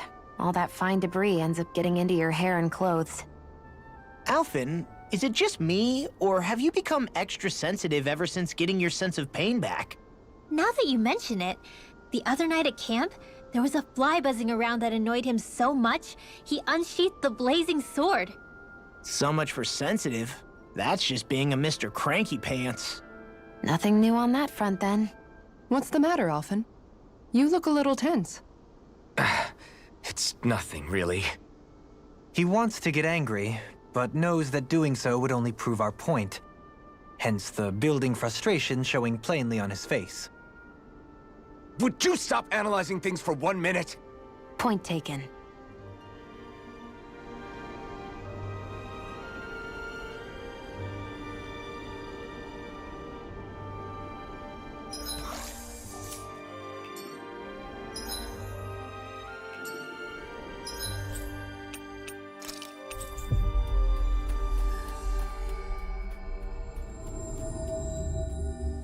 We've reached our destination.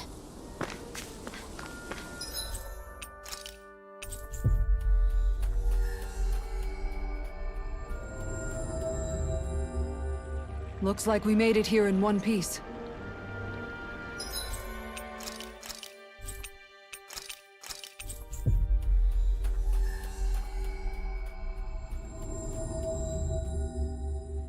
Finally.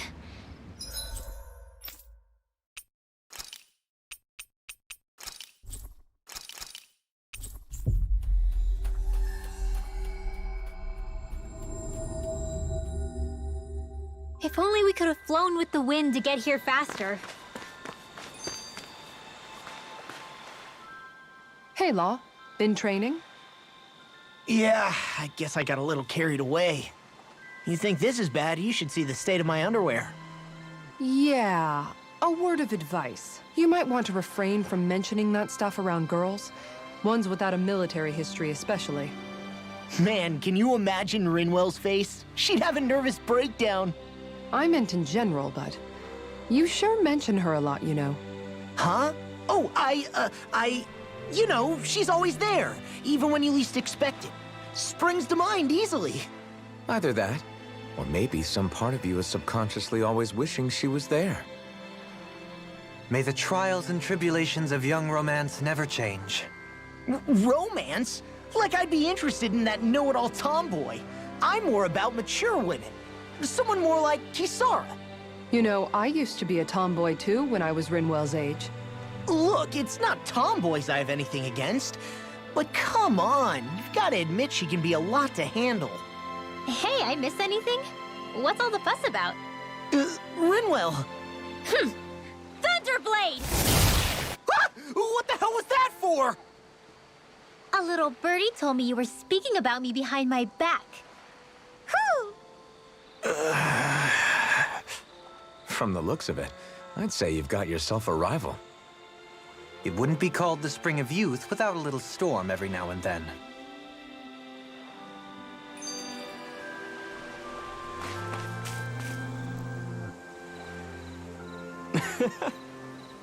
No way.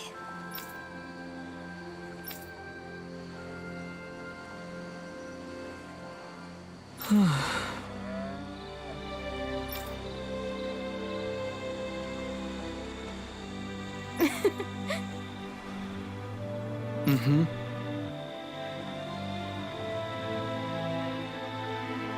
Well, that can't be. Sure.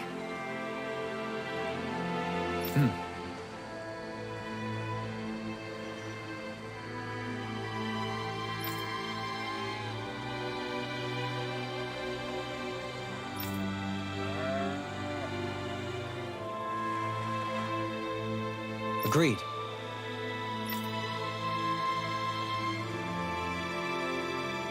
Mm-hmm.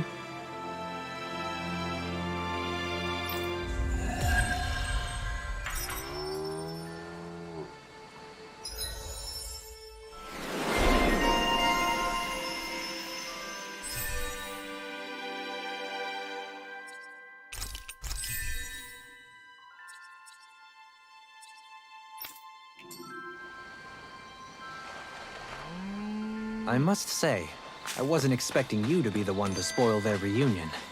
well, Hey, Shion. How are you and Alphen getting on these days? That's a little out of the blue. Why do you ask? Sorry, it's just... I don't know, I'm just curious, I guess. I mean, a lot's changed now he's got his senses back and all. I suppose you're right. Well, to tell you the truth, if he'd been the way he is now back when I'd first met him, I probably wouldn't have gotten this involved. But then, if we hadn't met like we did, then I never would have experienced these feelings, so... I guess it's complicated. I can imagine. I know it's not the same thing, but I know what it feels like to have someone you love who's out of reach. Because of Miguel. Alphen's still alive. It's not too late, you know. And after all, who can say what the future holds? I think if I were you, I'd take things as they come for now. Besides, touch isn't everything. I've never touched you, Xion, but that doesn't stop you from knowing that I care about you, right? That's true.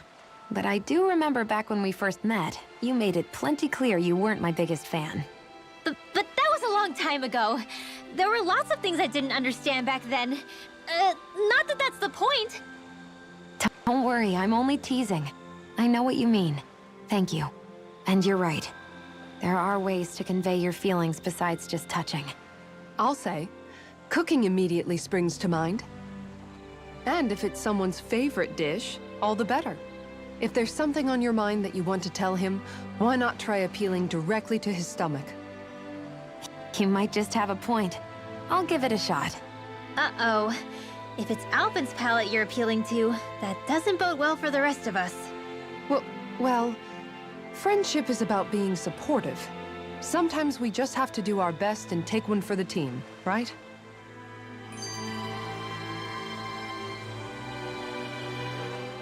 Even after staying here, we never truly got to the bottom of what makes this realm's citizens tick. Renan and Danon are meaningless distinctions here. To have one's own mind is strictly forbidden. All that matters is blind obedience. That might be the case now, but it can't always have been like that. There must have been something more. Once, maybe. Question is that something still salvageable? If it's not, we'll just have to make something new. No, not we. They've had enough foisted on them as it is. You're right. It's time the people here had the chance to forge their own path. That's not to say it'll be easy, but it will be worthwhile. These things take time to... What the... An ambush? Sorry. There was a huge flying bug and I sort of shot without thinking. A bug? You mean like a Zoogle?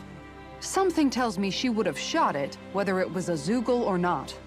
This realm is teeming with humid forests. It's only natural insects would feel more at home here than Menancia. In fact, I seem to recall reading somewhere that bugs around these parts lay their eggs in human food to ensure healthy incubation. Sounds like they're tougher than they look. What about you, Alphen? Bugs don't creep you out? I wouldn't say I was their #1 fan.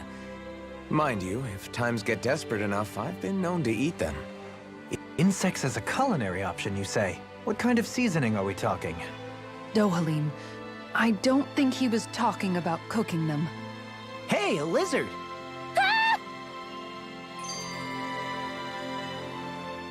I never thought about this until now, Alphen, but doesn't it get hot wearing that armor all the time? You feel heat and cold again, don't you? Admittedly, yeah. It can get pretty toasty in this thing. Is it hard when your back starts to itch? Oh, you bet. Plus, my shoulders get stiff wearing it, even if it's not all that heavy. Kisara looks like she manages all right with her armor. Armor takes a strong body and a stout heart. Spoken like a true guardsman. Not that I really get what you mean. The more I think about it, the more I realize what a pain it must be. Like, what do you do when you need to take a leak? Ew! That part can be a bit of a pain, yeah.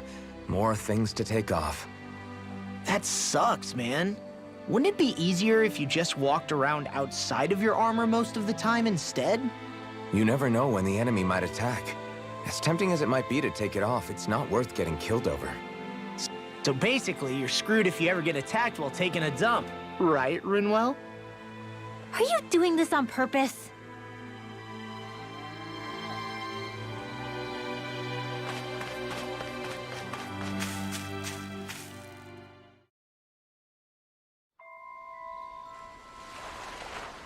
Oh?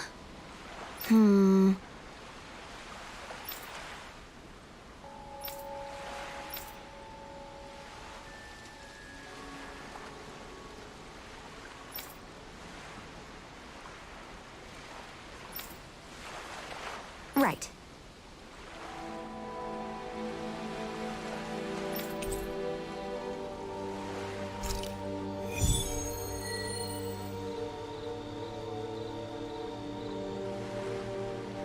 I wonder what we'll find out there this time. Most likely Zoogles, I would reckon. I mean, other than them.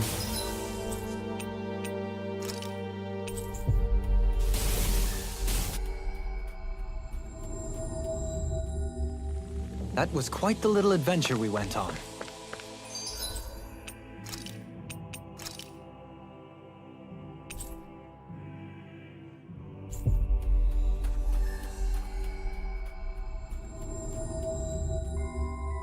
Finally. If only we could have flown with the wind to get here faster.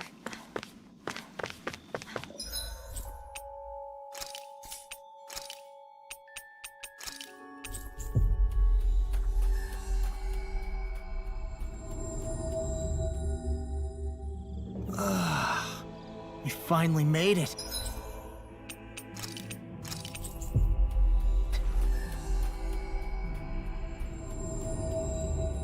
Finally.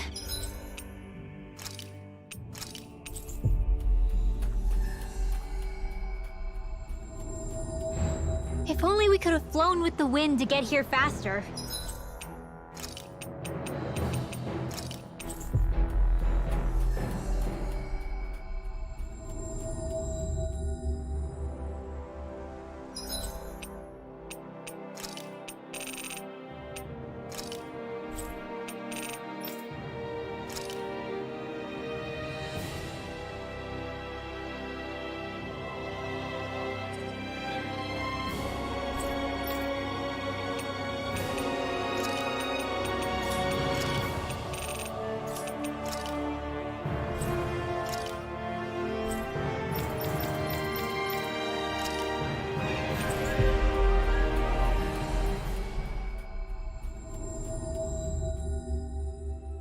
Finally. If only we could have flown with the wind to get here faster. I never realized before just how hot this place is. It's like being inside a fire. You're only just noticing? Ah, yes, forgive me. The whole lack of sensory feedback situation. That's the one. It's hard to believe I once worked in this soup, let alone helped spearhead a revolution. And all with the mask concealing your face. It must have been very grimy beneath that. Back then, we had our plates full enough dealing with constant abuse from our Renan overlords. It never occurred to me the air itself was oppressive in its own way. My head's spinning just with the effort it takes to walk. I think that's called heat stroke. You might want to take a sip of water.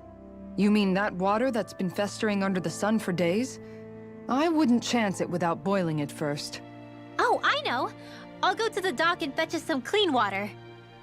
Water alone won't suffice. He'll need to ensure his sodium levels are replenished as well. In that case, let's see if we can rustle up some rock salt. Alphen, you go cool off in the shade for a while. Xion, stay and keep an eye on him. And then there were two. Bit of an overreaction, but it's still kind of them. Maybe it's not the time, but this place brings back memories. I know what you mean. We're back where it all started. You don't ever regret meeting me sometimes, do you?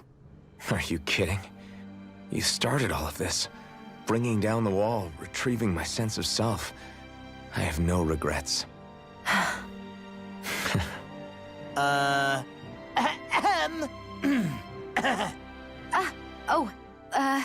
Welcome back, Law.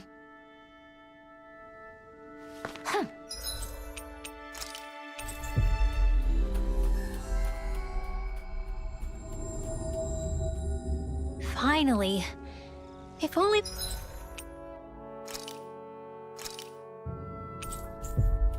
we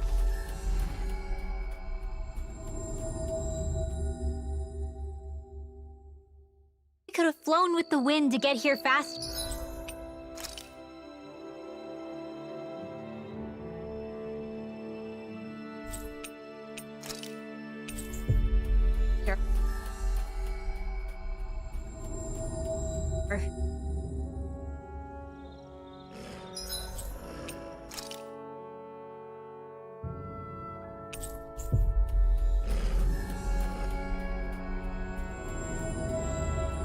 That was quite the little adventure we went on.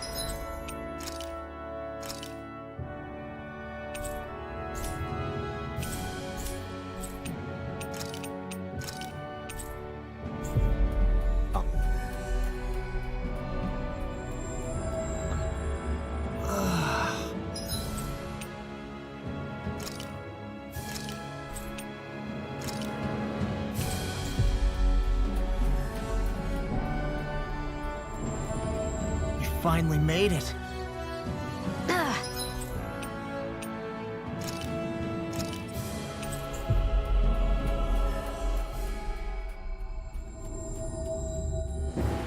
That was quite the little adventure we went on.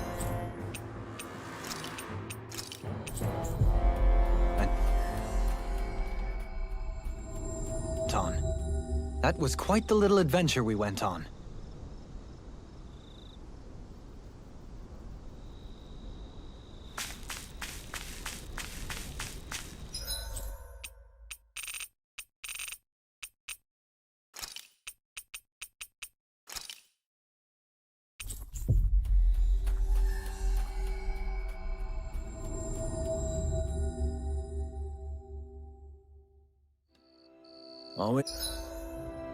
It's good.